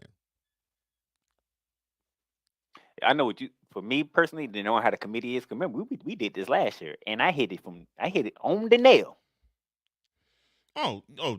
Ohio State got in based on a few teams losing. No, that could help. That could help. That could happen again because Ohio State, they're number 6. If Oregon loses and if Florida State loses, guess who's going to be number 4? And for those Florida State fans who want to come after me, I'm not hating. I'm telling you how this is. If you pay attention to the committee, for the Pac-12 championship to be what it is, doesn't help. For Texas having that, for Texas to come out as a Big 12 champion doesn't help Florida State. The fact Louisville is going to drop from the top 10 when you know how far they're going to drop for losing to Kentucky doesn't help Florida State. And it's not Florida State's fault. Let me put that in there. It is not Florida State's fault. Everything around them didn't work in their favor. And that really hurts. That hurts Playmaker in saying that, because he would want it to be Florida State's fault. Oh, so I would love it. So he can gloat the Seminoles fan, right? I would love for it to be Florida State's fault, but it's not Florida State's fault. It's just everything around them didn't fall into place for them. Mm-hmm. And it doesn't help that you don't have your quarterback and your leader of the team.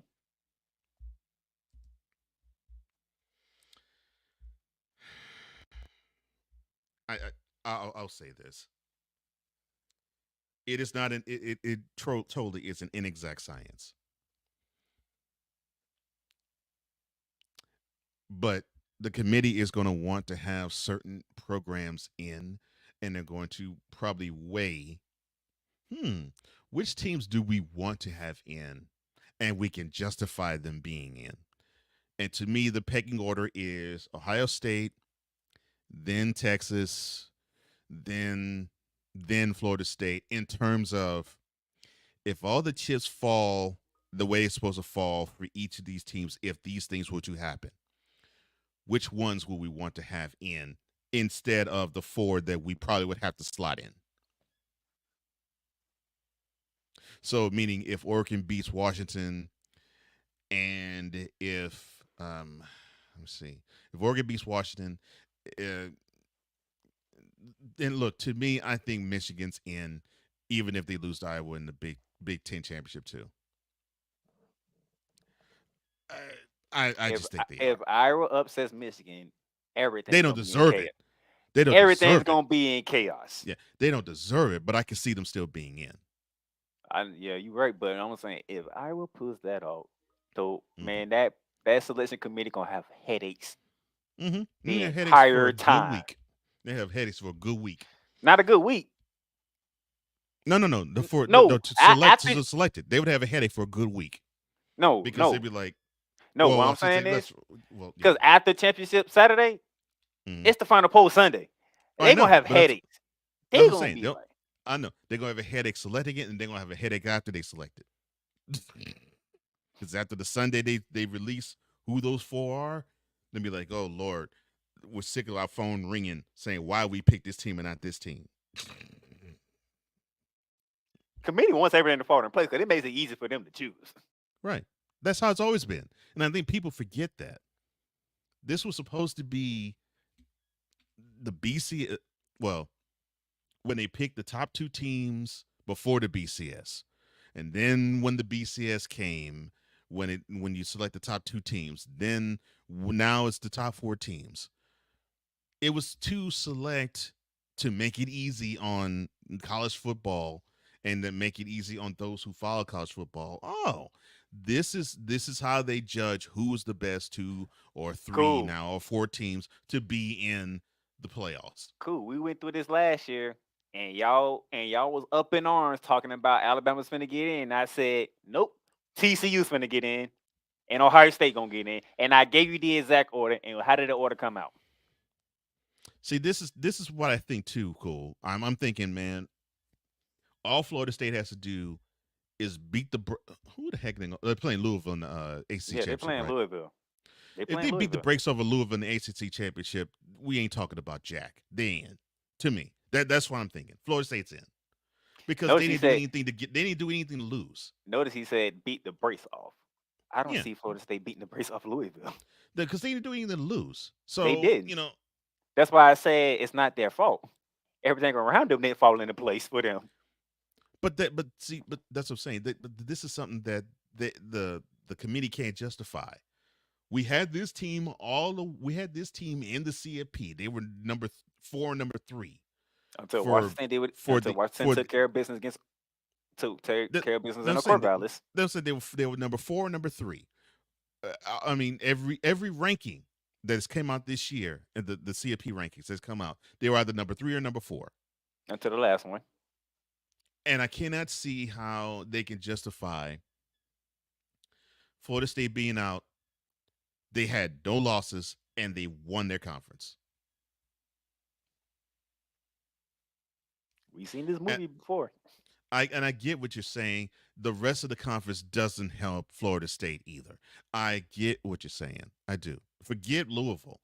Clemson, which is to be their best win, they didn't help them out. So I get that. I get what you're saying. I just think that Florida State did not do anything to get themselves out of being the Final Four. Not necessarily being in the 4 now, just being the Final 4. That's why I say it's not their fault. This is not their fault. Because I do agree with you there. I do agree with you here. Washington, Oregon, that's a playoff game.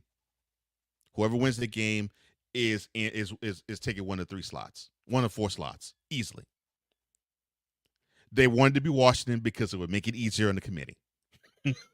The committee's rooting for Washington to win this game. But if Oregon wins, they'll be in. And they may have the headache of, should we put in Florida State, who has no losses, or a 1-loss Washington team? The real headache is going to be if Alabama beats Georgia. That's going to be the real headache. Well, I mean, that's going to be one of the headaches. But the biggest of those headaches is relieved. Georgia's in. It's a matter of if they're going to be the number 1 seed or the number 4. They're in right now. As we speak, you might as well say that we're playing for 3 slots, not 4. They're in. I would say 2. I just don't see Louisville doing anything to stop Michigan. I'm just sorry. Or Iowa. Right, Iowa. Michigan is on a mission. They is on a mission. Michigan is close.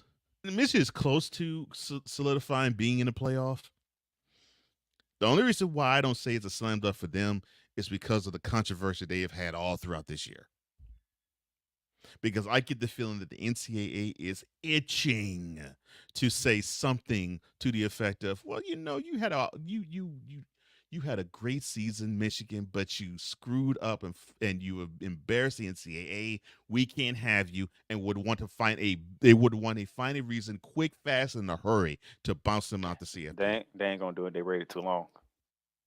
If they do it now, all hell gonna break loose. Oh no, not the. Okay, so you earned your spot, but we're taking it away. No, they're rooting for Iowa to beat Michigan so they can take that off of their plate. In my opinion, I don't see Iowa coming. I don't either. Michigan. I don't either. But I'm just saying the CFP committee, they root for that. They want that to happen.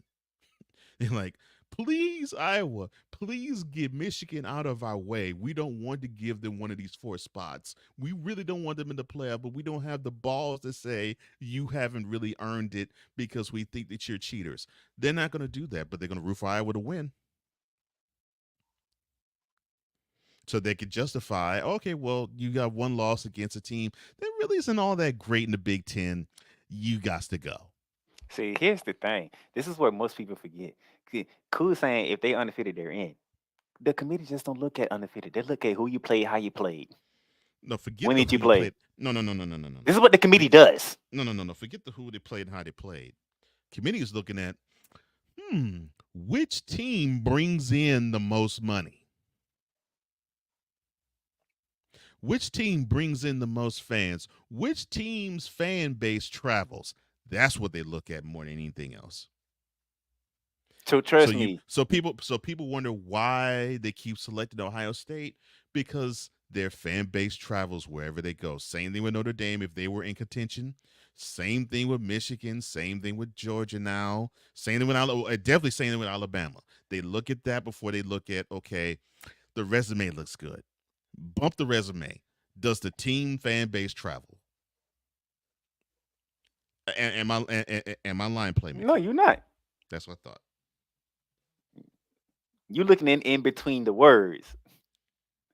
I'm giving the people exactly what they do and how they word it. They're not gonna care if Florida stays undefeated. They're gonna consider them, but they're gonna look at, well, the Patriots world champion. They played a lot of ranked teams. They got a lot of ranked wins in that conference. Because you're right, both teams do. Right, both of them do. Right. They'll look at Texas. Texas got a lot of ranked wins, and they went to Alabama and beat Alabama. And that's their and that is their resume stamp. That's their resume stamping victory for the season. Michigan, they won the East. They beat Ohio State and they won the Big Ten. There you go. No, Georgia, back-to-back national champions. No. Back up with Michigan. You said it. They beat Ohio State, and then on top of that, they beat Penn State because they might be in the top 10 again. So there you go. I'm just telling you, the way it comes. Tomorrow's rankings, it's gonna be what they're gonna be, and Florida State probably gonna get their 4th spot back because Ohio State got beat. That's what I'm saying.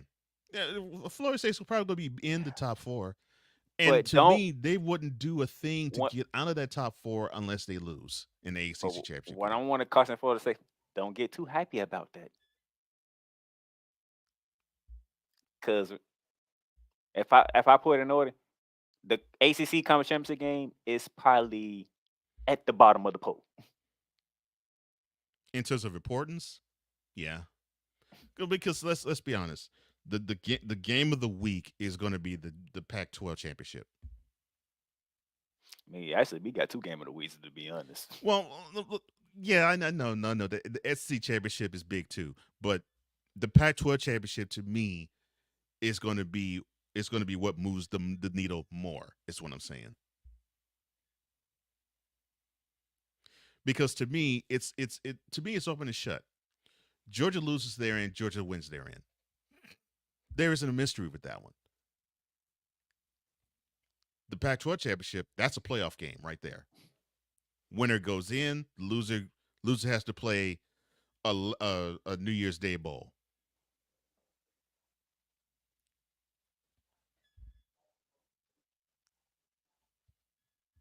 Oh, see, I'm just throwing that. Is Dre Sperry coming on today? No. Okay. I'm just telling y'all, be cautious if you're Florida State. Don't get hyped if you're 4 in the polls tomorrow night. CSTV.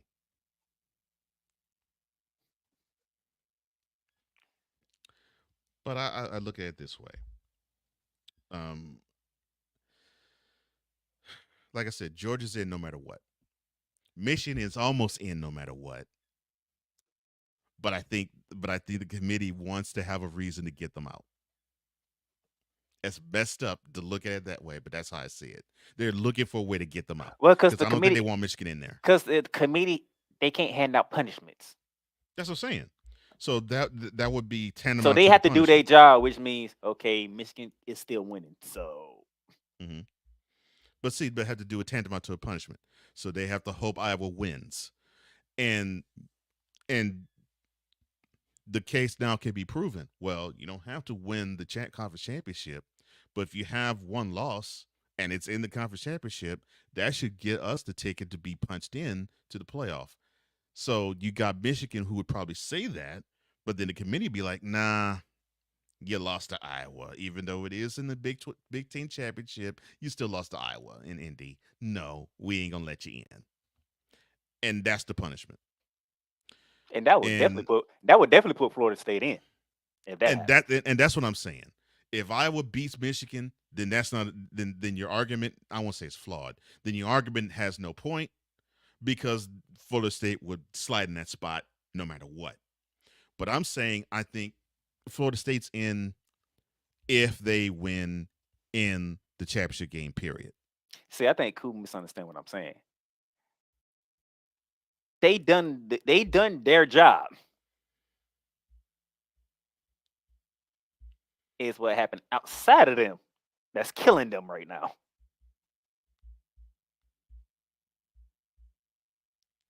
So, but that's the same. But so to me, what you're saying, oh Lord, when they win and get in, acknowledge me. I am not acknowledging you, because I'm not saying Florida State's not going to get in. I'm saying there's a possibility they can go undefeated and still not get in.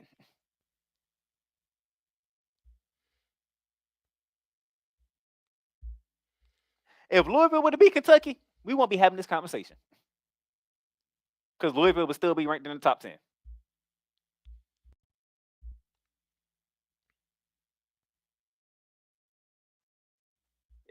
Am I lying? Their status would be affected a little, and has been affected a little because yes, they look at resume, they look at who they beat, and not just who they beat, they look at who those teams they beat have beat 10. So I get what you're saying. To me, I think the argument isn't Louisville to me with Florida State. What kills them in terms of their resume is Clemson. That's what messes them up. In this type of talk, they mess Florida State up.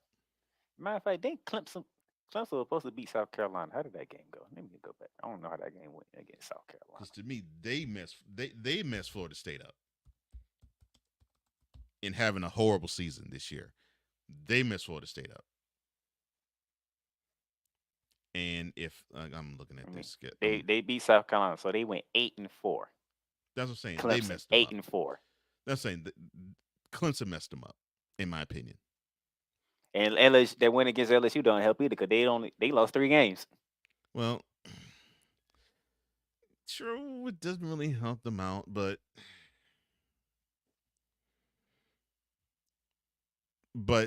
to me, I didn't think they was gonna. Look, when LSU lost to Mississippi, I was like, okay, forget them. They're done. They're toast. And then they lost to Alabama. Yeah, but I figured they was gonna lose to Alabama. But because it was in Tuscaloosa. But to me, their season hinged on that game in Death Valley against the Tigers. See, my thing is this: people are. I don't think they fully understand how the committee does things. They're just like, oh, if we win, we're in. That's not how the committee does it. They say they want the 4 best teams. And when Cool hears that, his terminology says they want the money teams. I understand what both of you are saying, because I think Cool is saying, well, it can't get better than 4 best teams if that team is undefeated. If they go through the whole season undefeated, how can you not say they're not one of the 4 best teams? They go undefeated, they win one of the Power 5 conferences. How can you say this team is no good? So I get that argument from him. I fully get that from him. I get what you're saying from the standpoint of, well, the committee looks at not just who they play, they look at who the teams they beat played. Your resume doesn't look all that impressive, despite you being undefeated. And again, that is not Florida State's fault either. It is not Florida State's fault. That's what I'm saying. I'm not saying this is like, it's not Florida State's fault. And everything around it just didn't work. And I'm saying to you, Louisville's fine. They're still ranked, and they still will be ranked even if even Tuesday tomorrow, when the new rankings come out, because there's no way they'll drop off the face of the earth. They won't drop from 10 to out of here. They shouldn't, but that is a bad loss. It may be a bad loss, but Louisville's not going to drop from being ranked 10 to being ranked not at all. And then think about it. Oklahoma State going to rise up in the rankings. That helps Texas. You already called a Pac-12 championship when you win, because that's a top. That might most likely going to be a top 5 matchup. Yeah.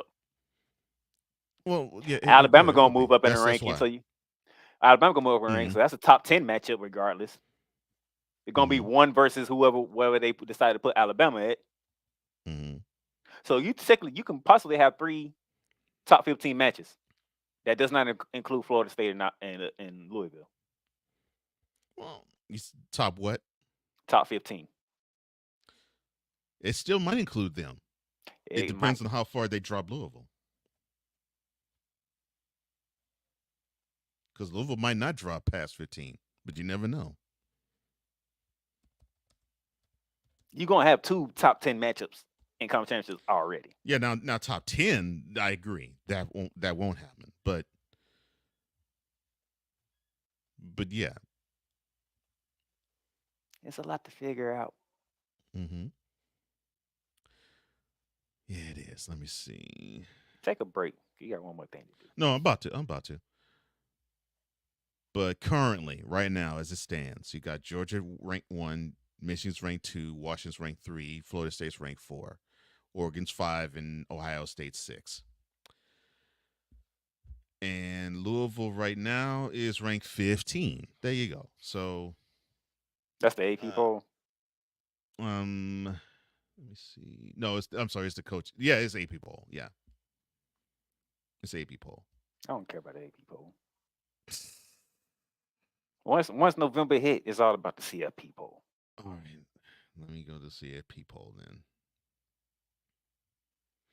Let's see. Georgia, Ohio State is there's no way they're ranked 2. No, they ain't come out yet. That was the rankings going in. It's tomorrow. It's tomorrow. That's right. So Louisville being at 10, losing to an unranked Kentucky team. They're going to drop. I know that. Yeah, I know they're going to drop.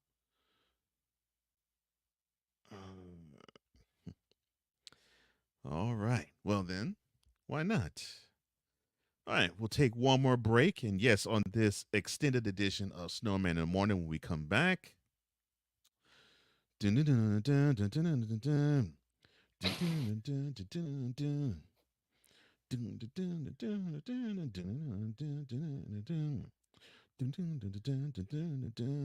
What am I singing?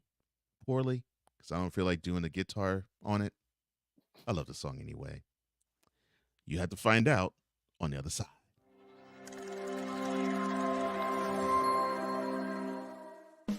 Attention sports fans, looking for the ultimate gear and apparel to show your team pride? Look no further than Fanatics, the #1 destination for sports enthusiasts. Visit snowmanmultimediasports.com today and shop a wide selection of officially licensed merchandise from your favorite teams and players. From jerseys to hats to accessories to collectibles, Fanatics has it all. Don't miss out on the chance to elevate your game day experience. Head over to snowmanmultimediasports.com/fanatics and gear up like a true fan with Fanatics. Officially licensed everything.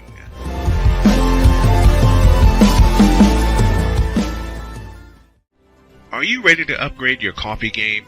Prepare for an invasion of flavor with Invader Coffee. It's the caffeinated elixir that fuels champions, the blend that pushes boundaries. Whether you're battling deadlines or exploring uncharted territories, Invader Coffee has your back. Join the invasion at invadercoffee.com and taste the difference for yourself. Use the code SNOWMAN for 15% off your first order. Invader Coffee, veteran owned.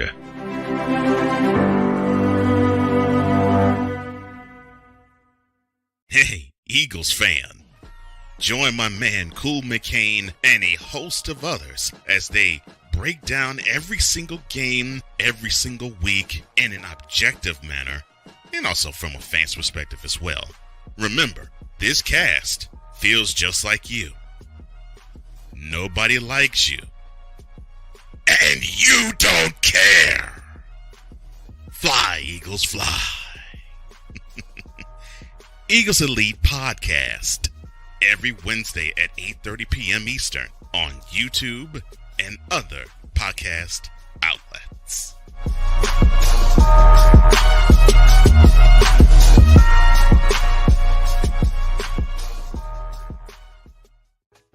Mister, how do you operate this Twitter thing or this Instagram thing or whatever the heck? You're supposed to know all this stuff. Anyway, welcome back to the show. Welcome back to Snowman in the Morning with Cole Johnson. I am Cole Johnson. Snowman is not in today. I am joined today, as he normally joins us every Tuesday, but he's joining us today because he has an engagement that will preclude him from being here tomorrow. I am joined by the Playmaker. And 49ers talk on this show for today. We gotta pause that.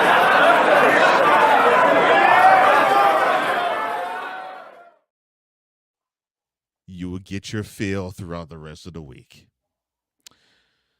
Knowing Snowman, we will definitely get our fill of hearing him talk about how they glowingly whooped up on the Seahawks Thanksgiving night and be hyped up about the Eagles' forthcoming trip to South Philly.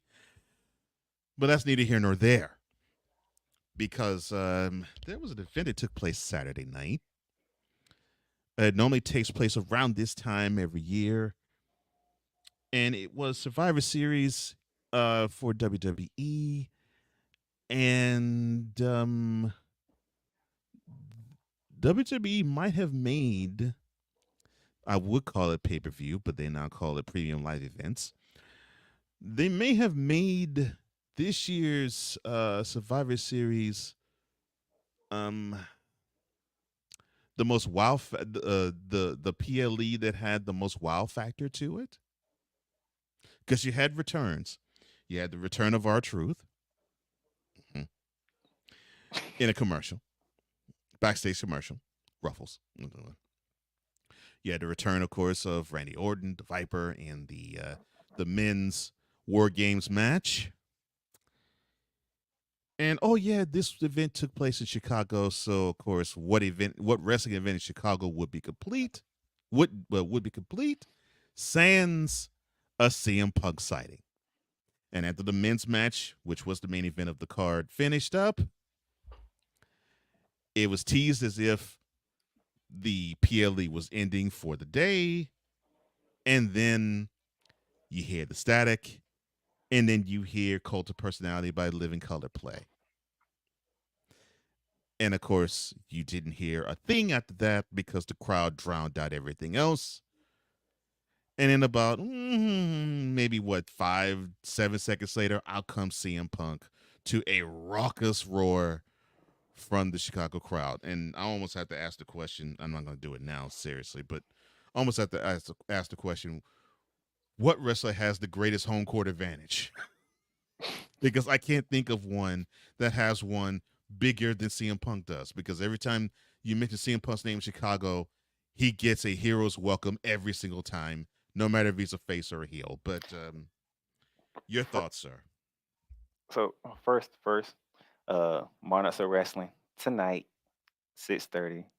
Cool and myself. Do not miss that. Yes, Monarchs of Wrestling. And I love these guys. And if I didn't have a honey dip of my own, I would join them. But the Playmaker said he wanted to talk this with me because you don't get the opportunity to talk wrestling. But I know you watch and you watch wrestling. Mm-hmm. Yes, I do. So I have to help you find ways to get your insight on the wrestling when it's time.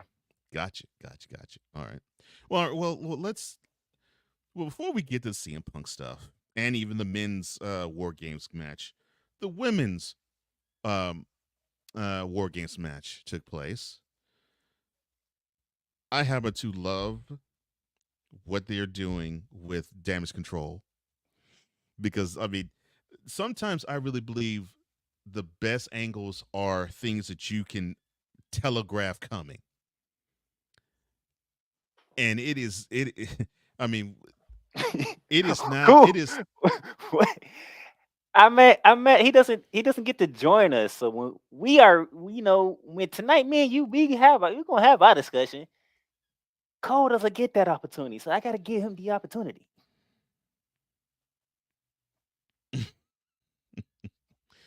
Oh my gosh, you all a trip, but I'm loving the fact that you have the breadcrumbs being laid out like Hansel and Gretel. And it's like, wow, this is great. So you got Kairi Sane that joins Io Sky. You also have Asuka joining them too. And you have Dakota Kai basically being puppeteer. And Bayley is all out there on an island. But the other four are including her in a way and in a sense. So it's now almost a matter of, okay, when are they going to stab the knife in her? When are they going to betray this woman? Because you know it's coming. Unfortunately, I did not like the fact that they had to job to Shotzi, Bianca Belair, Charlotte Flair, and Becky Lynch, but I knew they were. Because I think the WWE is happy that Charlotte and Becky are I won't say best buds, but they're thinking about being girlfriends again. Your thoughts, sir? I can see the disgust look on your face. I mean, it's just like, oh, Becky and Charlotte, they passed up their real life differences. Oh, this is going to be great. We need to push this to the moon. No, you don't. I'm sorry. Look, it was a great, great opening match. Yeah, and it's not that I'm disappointed that they've gotten back together and they've passed up their heat. That it's not that. It's the sickening syrupy. Well, we need to push this. They need to be a tag team. That type of stuff. I don't know. Well, the tag team part I don't understand because they on two different shows. Well, the tag teams can be defended on all three. Yeah, the problem is they're not champs. That's my problem. I know, but they still could be. They still could be a team. But I'm sorry. Your thoughts, sir. I'm sorry. So that's a great match, right? It was a great match, and I loved it from the aspect of the faces actually had the advantage, and they worked it out to where the heel still got a chance to be dominant at times. I did like that because there's a good twist. I just didn't like the fact that the Flair, Lynch, Bianca, hugging. Oh, you wanted damage control to win? Yeah. That doesn't help the storyline that's going on right now. No, it would. It would help. This is why I say this. This is what I was hoping. Bailey hits a rose plant on any of the four. It don't matter which one. And she crawls to me, Bianca, because Bianca seems to be getting all sorts of victories, all sorts of W's against Bailey. So you have her hit rose plant on Bianca. She rolls over to get the pin, but at the same time you have Kyrie come with that beautiful elbow. It's the best elbow I have seen ever since Randy Savage. Yes, I know Shawn Michaels did an elbow too, but to me, Randy Savage's is better. Kyrie's is the best elbow I've seen off the top rope since Savage. But she hits the rose plant, and as soon as she crawls in, bam, that elbow hits. And then Kyrie covers Bianca for the win. And then you have Bailey be like, "Was that for me? Was that a tip for me? What the?" And you have all of them, including Kyrie, be like, "No, friendly fire. It's friendly fire. It's friendly fire." That would have been better to me. You wanted some comedic stuff to happen. Yes. That's what he wanted to laugh. Yes.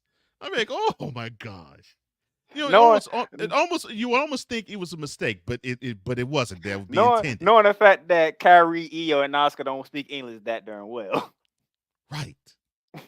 And basically that mouthpiece Dakota would have to be the one to say, "Oh no, Billy, no, that was friendly fire. That was friendly fire, dear."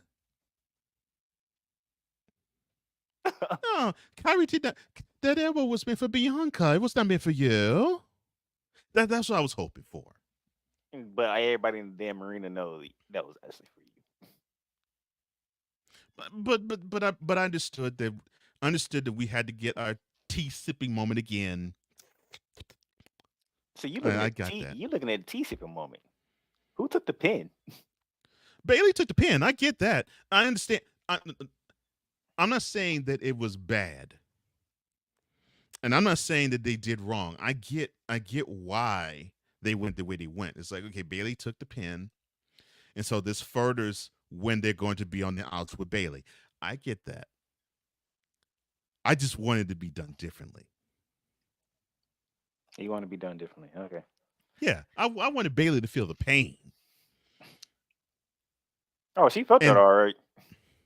No, not the manhandle slam off the top rope to the table. I mean, feel that Kyrie elbow, and then have that doubt in her mind, be like, "This chick backstabbed me. This chick that can't speak a word of English backstabbed my behind. Heifer, I gotta get this heifer back." That's what I'm talking about. Cole over here want carnage. That's what he wants. Yes, because I do eventually when they unveil that would be one of the things they'd unveil. It's like, you all claim that this was an accident, but I know that was done on purpose because y'all some heifers. I mean, you had Oscar who spit her venom in Bianca's face for another time. I knew y'all some cutthroat heifers. I didn't think you all was going to be a cutthroat heifer to me, but I had my understanding of Survivor Series, but I let that slide. That's what I was hoping for. I'm done. This man wants carnage. You go war against carnage enough. He want more carnage. Yes. Inside the carnage. Yes. I was like, award that Kyrie elbow off the top rope. Come on. No, I take that back. No, not the top rope. No. Better yet. Better yet. Rose planted Bianca. Bailey crawls over the pin. Kyrie leaps with that beautiful elbow off the top of the cage. Bam! 1, 2, 3. This man wants carnage. Okay. It's a good thing I'm saving mine for tonight, because this man wants carnage. Oh my gosh. I mean, heck, if you go have the first match, let the first match be all the way good.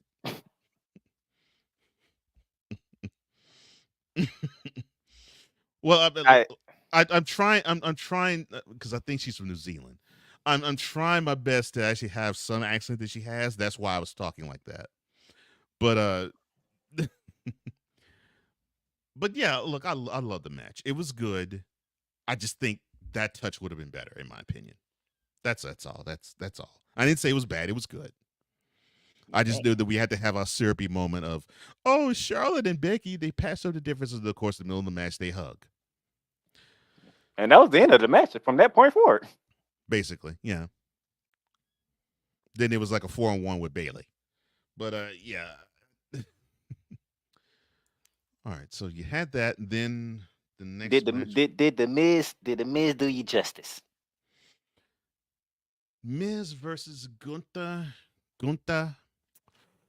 Yeah. Did he do you justice? Because I figured that Gunther was going to go over.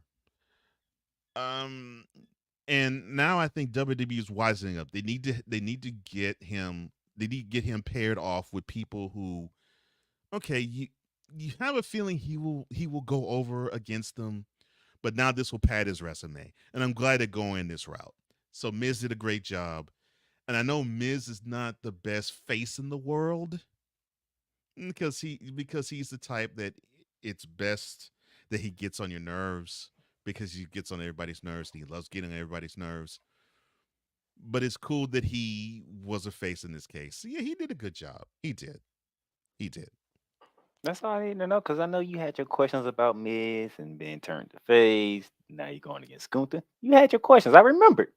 I didn't think he could be physical enough with him, and then to boot, I'm like, Miz is a face. I really don't support him as that. I mean, I actually root for him being an absolute a-hole. Because he seems to be better at that. And I think I'm glad Wise with that because I didn't want him to be buttoned down. I'm like, look, you're slime. We know you're still slime. Do slimy stuff to win, even as a face. Yeah. It's sort of like the AEW equivalent. He's sort of like the WWE equivalent to MJF. Yes, I know it's alluding to if somebody else's promo against him in AEW. I know. Where MJF says, "Look, I'm your scumbag." Shut up. I'm sorry. Oh, that's all. I just want to know if Miz did you justice in that match. That's all I wanted to know. Mm-hmm. He said Miz did him justice, so Miz played his part right. He did, and cool was satisfied. I knew he was going to job to Gunther, so I wasn't expecting that. So yeah, I just wanted him to make Gunther look good because I know Gunther can make a match look good. Period. I just wanted Miz to look good in the match. He did, so he it was good. Unfortunately, that match was in a card where it was not going to overshadow, or it wasn't going to outshine either of the War Games matches. I mean, it was right after the women's War Games. That's what I'm saying. So it wasn't going to happen. That part wasn't going to happen. But outside of that, no issue. No issue. All right. So we got that. All right. Mm-hmm. So we 2 for 2. Savarsi, we 2 for 2 for Cole right now. Match 3. It was supposed to be Carlito, but if you watch SmackDown, you know it took place on SmackDown. Yes. Insert Dragon Lee, who's been on a roll since he came to SmackDown. Against Santos Escobar, who is a heel once again. Problem. They should have said we have a problem. They should have fed Escobar somebody else. Why are you going to feed him somebody who's on a roll? No, don't feed him somebody who's on a roll.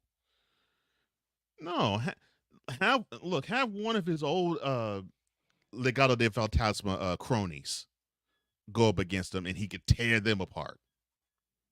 It was going to be a squash match anyway, so why don't you just have it be a squash match with one of them, one of the LWO cronies. You know, you really didn't care who was going up against Santos. You just wanted to boot a dick inside out of Santos because you think he's cutthroat for cheating Ray out of the U.S. Championship, and then wishing that he was hurt, wishing he broke his leg. So So the energy there is to boo him out the building. Well, boo him out the building and have him squash somebody, not Dragon Lee.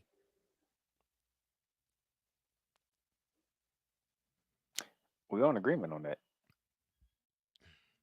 Dragon Lee was on a roll. Dragon Lee is, and I'm probably gonna say, I'm pretty sure I'm going to say this on the show tonight. Dragon Lee is Ricochet of SmackDown. That's not far fetched. Yeah. You want highlights from SmackDown? Dragon Lee got you covered. Mm-hmm. So that's the disappointment from Cole. He didn't like the fact Dragon Lee was put in that spot.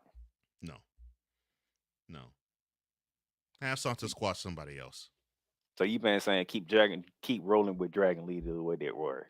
Yeah. Get him to the point where it's like, okay, he actually can be a U.S. title U.S. title contender, because U.S. title is on SmackDown. Build him to that. Build him to that type of lofty standard, and then have him have a really good U.S. championship match. Of course, the championship is on Logan Paul. But, like if the championship was still on Austin Theory, have him go against Austin Theory and then have that be a great program where you unearth the fact that this guy actually has a story, and the story goes along with his skill set. And then he actually has the ability to beat Theory, but then Theory cheats his way to a W. Don't send him to a guy who you need to have him dominate and just simply devour. Because now you need to put fire to that heat. And so Santos, he doesn't need to cheat. He just needs to just simply squash and devour whoever's in his way. Not Dragon Lee. No. Mm-mm. All right. 2 out of 3 so far.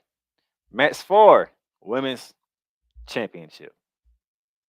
Mommy, Rhea Ripley against Zoe Stark.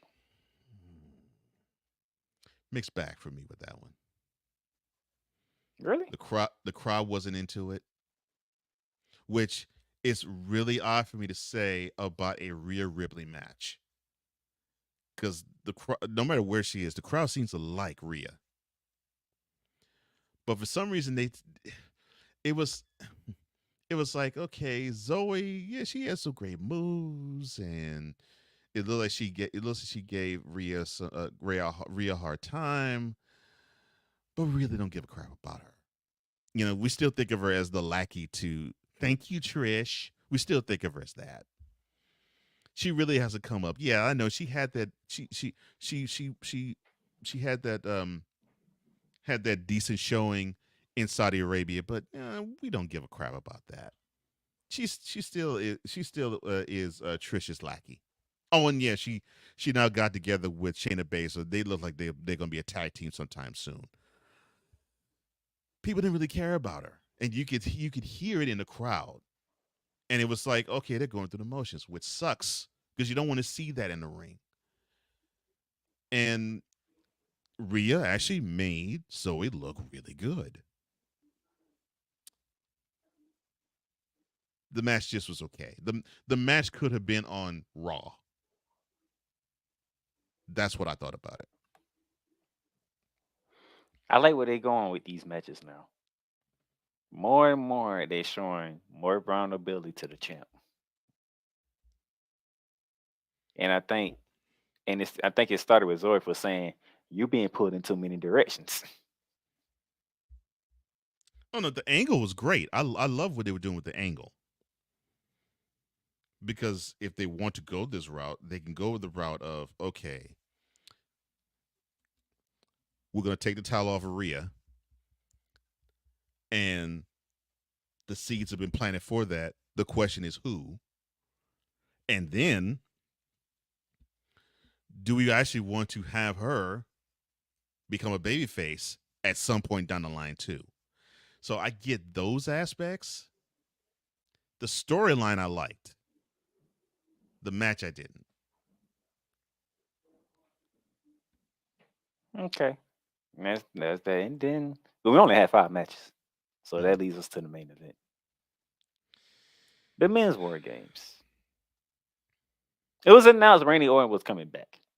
Yeah. Do you like how they did it though? I actually did. You were led to believe that Orton wasn't in the building. I was like, oh, that's kind of cool. And then to boot, you had Rhea wanting to cash in or help Damian Priest cash in on Seth Rollins, and his entrance and Orton's entrance canceled all that. That was well done. I have to admit, that was well done. That was well planned. I like that. Okay, that was good. Okay, stop from. We're gonna come back to that right there. Do you like everything that happened before?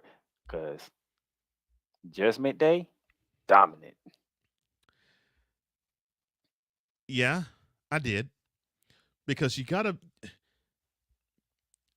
there has to come a time where you gotta stop making this group comical and start making this group something that you want to hate, not because you just simply can't stand Dominic Mysterio speaking. Like, you got to find a reason to say, I can't stand Jaden McDonough because ... I can't stand Damian Priest because ... I can't stand Finn Balor because ... I think until the Survivor Series War Games match, we were saying they're heels, yeah, and there's things that they do I don't like, but I actually could tolerate Priest because ... I actually could tolerate Finn because ... I actually can tolerate JD because ... to the point where when he became JD was embraced by Judgment Day, there was some of the crowd who cheered it. And I'm like, I get that they probably I'm talking about WWE. I get they probably want to have that type of same draw as with the Bloodline, where yes, you knew they were a heel faction, but they got babyface love because of the storylines that they were telling in it. But that was elite level storytelling with the Bloodline. You don't have that with the Judgment Day. And so I was thinking, they're borderline on being comical. Like they're bordering on being fed to these big time faces. Like they're being fed to Cody. They're being fed to Randy. They're being fed to Seth. And you don't need to be fed. Need for them to get on top every now and then. And I didn't feel that energy until the beginning of that match.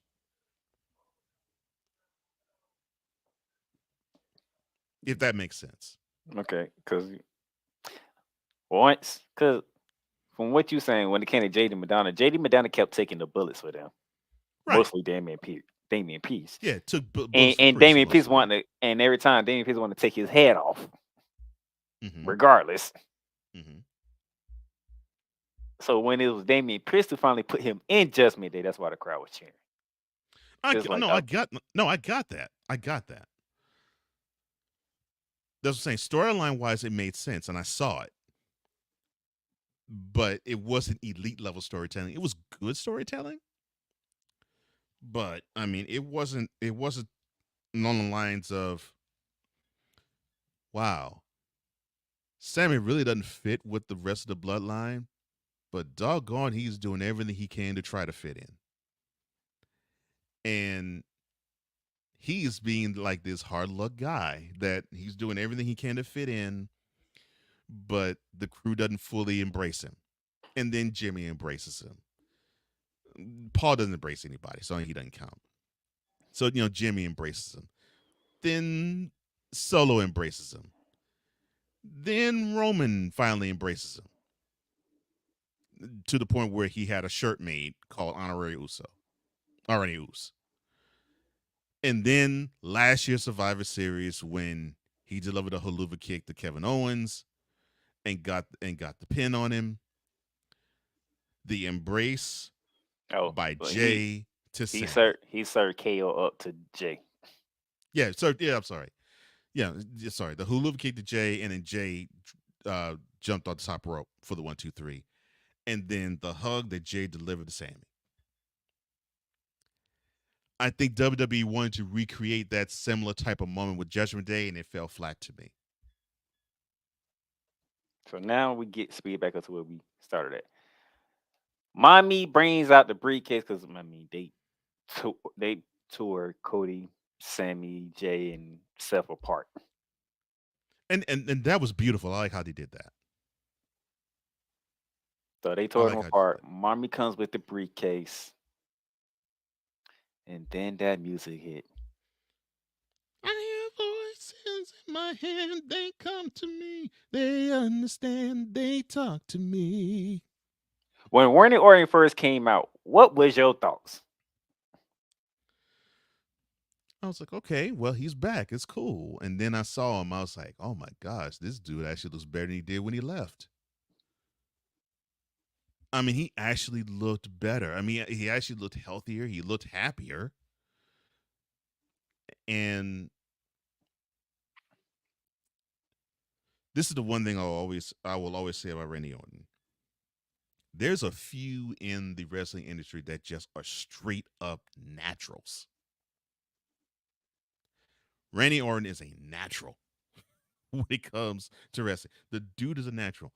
There isn't a thing this dude can fail to do in a wrestling ring. And he could be gone long amounts of time. He can nail everything, including when JD gets launched off the top of the cage into an RKO. I'm like, dang, this guy does not miss a beat at all. Randy Orton had the impact of the night. Oh, impact wrestling wise. Nope. I said impact because I know what you're thinking. And the thing is, Randy Orton came back. Cody Rhodes was the one who got the pin. Well, Cody got to get the pin. And you know, I think I may have heard something wrong. And correct me if I'm wrong, sir. I was thinking that Chicago crowd tried to turn on Cody, but I think they were probably cheering for something else or cheering against something else. I don't recall them trying to turn on Cody. Okay, I'm just on with the crowd. I'm thinking, and I may be, but as I said, I may have been hearing something else. Man, soon that man music hit, that place blew up. No, I know, and but this is why it's like I just heard something. I'm just tripping. When of course the whoa part at the end of the match happened, 20,000 people went whoa at the top of their lungs. Yeah. Here's the thing though. But before you go there, but Randy being the pro that he is, he's like, look, I know that we got to send the crowd home happy, and although yes, I came back. Right now, Cody's the biggest face in WWE. Here you go, bro. So after the RKO that he hit on JD, he handed JD off to Cody. Cody hit his crossroads with a 1, 2, 3. Now, that match ended, right? Mm-hmm. I looked at the time. I'm like, this event is not over. Was you like me? I'm like, somebody's finna catch an RKO. That was another thing, because a lot of speculation was they were thinking Cena was going to be in this match, and so was Orton, and Orton was going to turn on Cena, and then that would lead to them to have finally their WrestleMania 1-on-1 that we did not get to see with Edge and Cena. And there was a lot of people that were thinking that Orton would return to turn on somebody. And I was like, well, he's not going to turn on Cody. And I don't think he would turn on Seth, but it would make a lot of sense for him to do that with Jay. And they knew that. Whoever was the agent that planned that match, they did a great job with that because they teased it in the match. And you almost thought Jay was going to actually super kick Randy, but I forgot who he super kicked. Pierce. It was Pierce. But yeah, they teased it, and I thought that was brilliant. The fact they teased it, and they teased it with the right guy, because it's like, oh yeah, Orton got cheated out of stuff because of the bloodline too, and got cheated directly with Jay because of bloodline stuff. So yeah. I was saying like somebody's finna catch one. And I thought it was gonna be Jay. And I thought it was gonna be Jay. I actually thought it was gonna be him, but it wasn't. Well, because the end credit came up. I was like, all right, so we ain't gonna get no. So we ain't gonna get no attack. And then that music hit.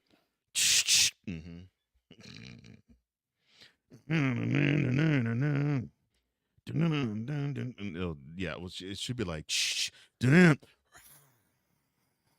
we heard nothing but that for 3 minutes after that. CM Punk returned to WWE. Hell has frozen over. What? That is the impact of the night. That was the holy of the night. Thank you. And I got what you meant when you were saying that Randy Orton was the impact of the night, but you was talking about the wrestling action. Oh yeah, that changed everything. That changed that whole match. Yeah, you talking about the wrestling action. And by the yes, way, I agree with you on that. Before we continue on, I got to give a shout out to Judgment Day for them to do what they did when Randy Orton came out. That was brilliant. Mm-hmm. He's actually here. He actually showed up. Mm-hmm. Loved it. They sold it beautifully. That's what I'm saying. And I hope people give Judgment Day their flowers because of Saturday's performance. They were spot on with everything. And I do agree with the fact that they needed to have the face team go over on them.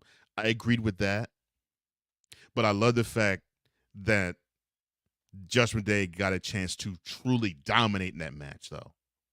That I felt good about that. And then to see all 6 of them go, you got to be kidding me. So he actually did show up. Wow. I loved it. Oh, speaking about 6, now we talk about Judgment Day. The man that isn't in Judgment Day, Drew McIntyre. Your thoughts, sir? I like how they did this. Mm-hmm. It's like 2 alpha males. I don't like you. I don't like you. Mm-hmm. But I like how they manage it. Damien talks to Drew, gives him the strategy. This is what we're gonna do, even though we don't know what the strategy was. We just saw them in the background after knew they came in the Slim Jim's car. Mm-hmm. Most like going over strategy and how this gonna work. Right. And having Drew that's seething because he see Jay's in the ring. Mm-hmm. Like, okay, the person I want, he's in the ring now. I can go get him. Here's being the leader. Stick to the plan. Drew, F the plan. Stick to the plan. We got this. It's like Drew's like, F the plan. I see Jey Uso, I want to kick his head off. That was brilliantly done. Which I like because it gave Judgment Day the upper hand, like it's supposed to when you have the advantage. Mm-hmm. So yeah, they did good on that one. I love it. Oh, and I'm gonna give Damien his props too. He looked really good in that match too. He did. All of them did, but Damien to me more than anybody in Judgment Day. I mean, he looked good in that match, and Drew looked good in that match too, playing his role. Trying basically just having it in for Jay, and then renewing hostilities with Randy. And then after the L that the team took, Drew was like, F y'all guys, I'm gone. Could not have done that better. Then now back to CM Punk comes out there. That place blew up. Oh my gosh. That probably was the loudest pop of the year. Yeah. And that's a crazy thing because you watch wrestling more than I have. Because when do a company can hit on 3 returns the way WWE did Saturday? In the same card. And not only have 3 returns on the same card, but have 3 returns on the same card and you don't get tired of them. It's not like the first return. Oh yeah. Second return. Okay, that's cool. Third return. Oh Lord. So you're just gonna have people come back and you're just gonna try to surprise us. You forget that. And they did it beautifully. Each return, you had a bigger response than the previous one. Because, yes, R-Truth returning to me is a big deal. Because he's one of the most entertaining guys WWE's ever had. And I don't sell that return lightly at all. Now, Triple H may joke about it, but I don't sell that return lightly at all. And then Randy's return was bigger. And then CM Punk's return was even bigger than that. But somebody loved that return more than everybody else. That would be our World Heavyweight Champion, Seth Rollins. Oh, my gosh. When you had the announcing team holding you back, oh, my goodness. Ooh, I was like, Corey and Michael Cole actually had a bear hug around Rollins' waist as he was saying "F you" to Punk. I was like, wow. Punk raving at him. How you doing? Yes. And yeah, but saying Punk on the other end, it's like, what I do? It's a Saturday, and it's a Saturday. You're in my city. I'm celebrating my crew. What's up? Mommy looking disgusted. Oh, you say, yeah, you're right, Seth. I am number one. What's up, baby? Yeah. Chicago. I hope you have fun in my town. Yeah, that's how he was. Here's a question I had to throw at you. There's some people who actually think that what Rollins was doing was a work. And for those who don't understand what work is, basically it's something that's staged. You know, something that is acted out versus a shoot, which is something that's a raw, actual, real emotion of that moment. Do you think that this was a work, or do you think this was a shoot? Rollins' reaction to Punk. It's hard to say because at one point, Rollins did have some choice words for CM Punk when they brought CM Punk up. Yeah. And then on the other hand, at the same time, he did say, if it's best for business, I'll be professional. Yeah. Because he set the face that to a much lesser degree with Logan Paul, and they're as cool as they can be. I'll put it that way. I don't think they have beef, but that was tested with Riddle. And I don't know if they squashed their beef, but they were salty. And of course, we all know about his feelings or lack thereof for Cody Rhodes. He respects Cody Rhodes. They respect each other, and he respects Cody Rhodes. And I think this is smart of them. It's smart of WE and smart of Rhodes. Oh, it's about when they played it on Raw. Yeah, they play up their feelings about each other, saying, "Well, look, we're not gonna invite each other over for Chris's dinner. But do I respect the man? Sure. Do you respect me? I think so." Cody Rhodes was saying, "I just need you for one night." Mm-hmm. I mean, just asking for one night. That's it. Yeah. So yeah, cut to Rollins throwing as many F-bombs and middle fingers in Punk's direction. It could be both. Because the reason why I say it could be both, nobody knew except for two people. Who's the other person? Triple H, I know, was Nick Khan. Oh, that's right. The owner of WB. The only one two actually knew. Mm-hmm. Nobody else knew. Mm-hmm. That's why, and then reports came out. Triple H came in to take over the last minute. Yeah, he took over the last couple of minutes. Yeah, just for CM Punk to come back. Mm-hmm. Like, that is brilliant. Mm-hmm. Which makes me really love Triple H even more in the role that he plays. I'll say he actually gets it as an exec. I mean, he actually gets it. The behind the scenes guy, he actually gets it. It's like, wow. So he actually thinks like a fan with this role, which I love. I love that. And to confirm, CM Punk and Reigns will be on Raw tonight. Oh, and Vic, I know I've heard the harsh words both Rollins and Punk have had to say to each other, and it's been years. Like I think like a couple of years after Punk left, I think WWE words were exchanged that were not so loving between the two. And I think what took Rollins over the edge with Punk, I think, is he not challenged, but I think he doubted the drawing power of Roman, and I think that is really what sent Rollins over the edge with Punk. I think, if I'm not mistaken. Which I will always say that Roman Reigns changed the game with how he did promos and feuds and storylines. I mean, and for me, I'm gonna say this before to close it out. I used to tell people this is where WWE takes a break, in a way, because the holidays are here. They want to make sure they don't really have to ratchet up promotion and all that type of stuff until New Year, because then they have to prepare for the Royal Rumble. But yeah. But what took place Saturday? It's a great way to end the year. Oh, great way to end the year. In the mortal words of Jim Ross, you want to do the thing? Well, business has surely picked up. That. Yep. Mm-hmm.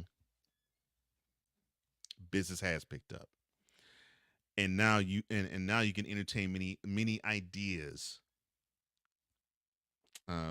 going forward. I mean Punk and Orton have had a couple of programs together, so they could work together.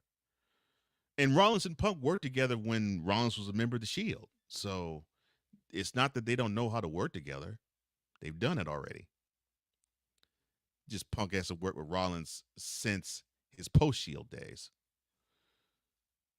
And I'm sure Cody and Punk could do some things too, but it'll be interesting to see where Punk goes, or if Punk actually decides to go in the ring. Because remember, the dude is 45. That's and also by the way, Punk looked it better too. Punk looked it good when he came out. I'll say this. This is the best Punk has looked, dare say, since he got the title in that 434-day run. The first couple of months of that run. That to me was the best Punk looked in WWE until Saturday night. Be ready for the night. Tonight's going to be interesting. Oh, I know it is. And wait a minute, is tonight's show in Chicago too?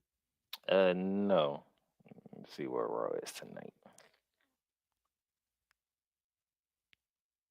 I don't know. I don't even know they're still in Illinois right now. They probably aren't.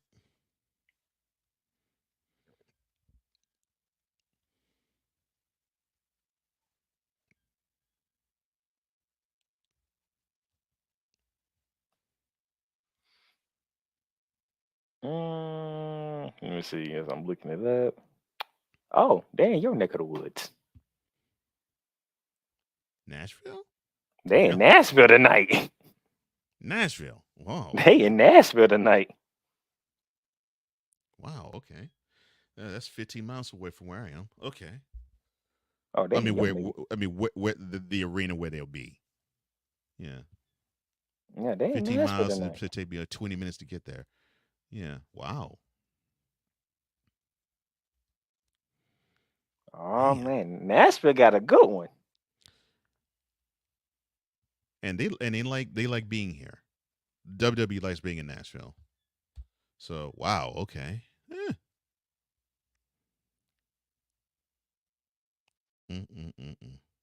Wow.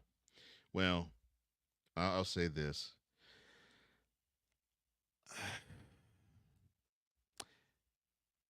Is it talk for me to say, well, one wrestling program is better than another? No. To me, it's different. And what the WWE has always proven, and they've done it time and time again. I mean, heck, I was a child and it was doing this, and they keep doing it, and I'm now a grown man. There's other wrestling companies, and then there's the World Wrestling Entertainment, and they just do it at a level that no other wrestling company can. And Saturday was proof. And you want to know why wrestlers wanted to be a part of the big show? And no, I'm not talking about Paul White. It's because they know what they're doing in terms of building brands with the people who are there. And I get why wrestlers don't want to be there, because Bryan Danielson is the best in describing it. And it's like, look, I mean, if you want fame and you want to be taken care of in terms of wrestling and not have as much to do in terms of risks, then yes, WWE is your place. But if you really want hardcore wrestling, you got to go elsewhere. So I get why wrestlers would not want to be a part of it. But if you want to make your name in the wrestling industry, WWE is the place. And Saturday night's proof yet again. Because I'll say this in my closing. CM Punk is the biggest draw All Elite Wrestling has ever had in their 4 years of business. There isn't another wrestler that comes close that they've had. Not Bryan Danielson, not Kenny Omega, not Chris Jericho, not Jon Moxley, not even Maxwell Jacob Friedman, not Jay White. I don't care what you name. There isn't one wrestler that comes close to, not even the Young Bucks.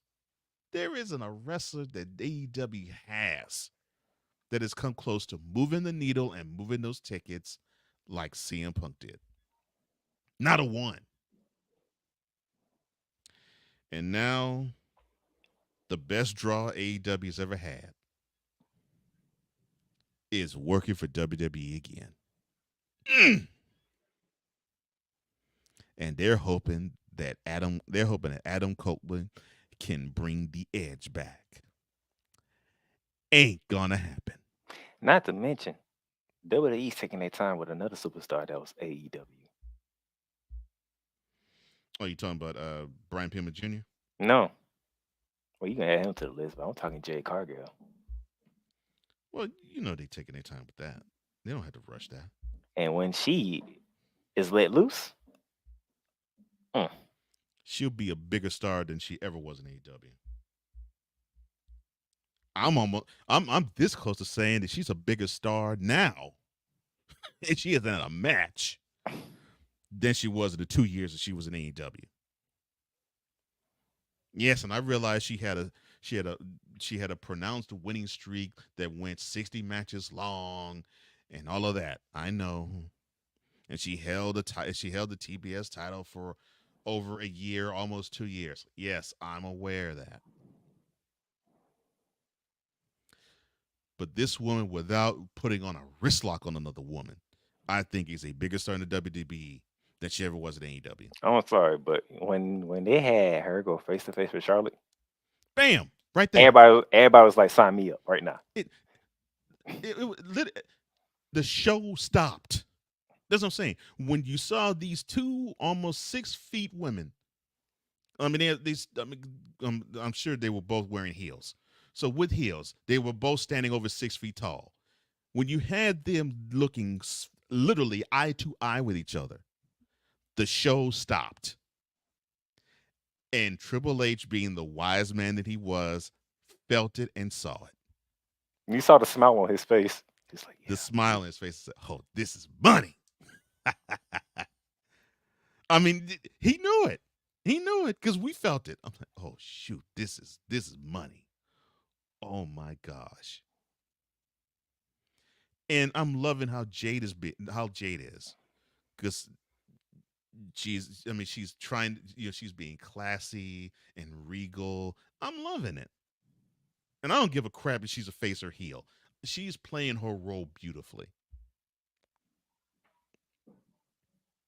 That's it. That's all I got. I'm good.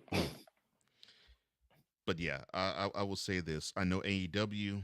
Well, you better make the you better make the devil that you having that's running roughshod over your program, Jack Perry, because CM Punk just put another bullet in AEW, and I'm not talking about the Bullet Club. Suckers. Anyway, that felt good. I might have to do this more often. See? Well, I knew you had stuff to say. I had to find the time to get you to say it. Mm-hmm. Might as well do it today. Well, that completes an extended rendition of Snowman in the Morning with Cole Johnson. I hope you enjoyed it. I enjoyed it. I hope my partner of today, Playmaker, enjoyed it. Yep. Thank you. Don't worry. Mm-hmm. Me and Cool will give you our thoughts of Survivor Series. Yes. 6:30. Yes. Play Callers channel. Yep. Okay. Yeah, just look up Play Callers. I think it's Play Callers Sports. I think on YouTube.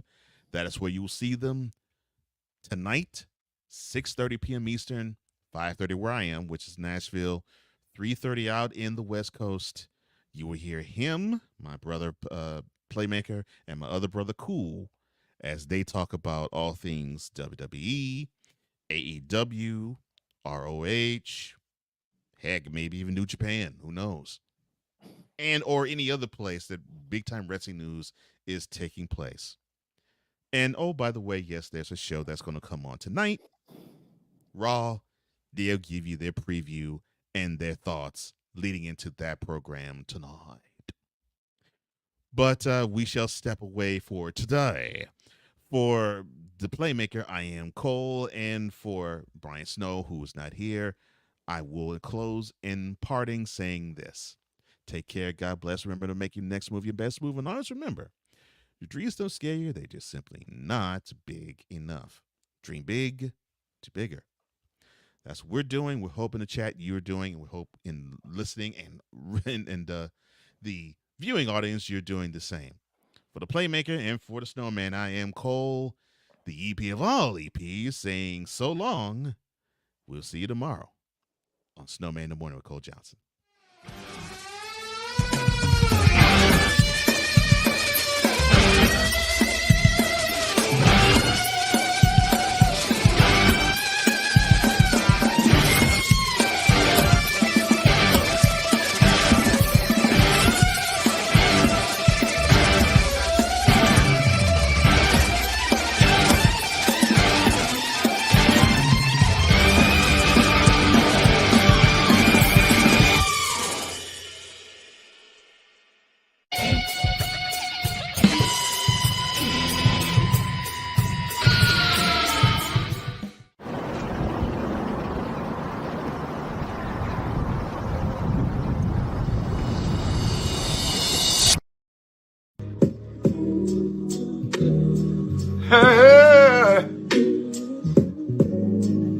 Ain't nobody calling me, texting me, paging me, asking me, are you still involved?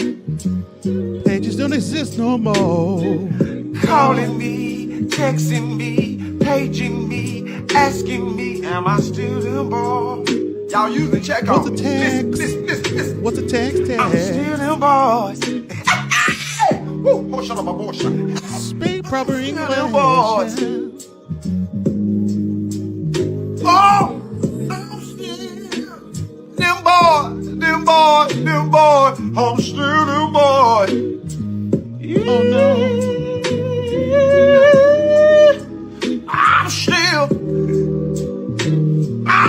still them boys.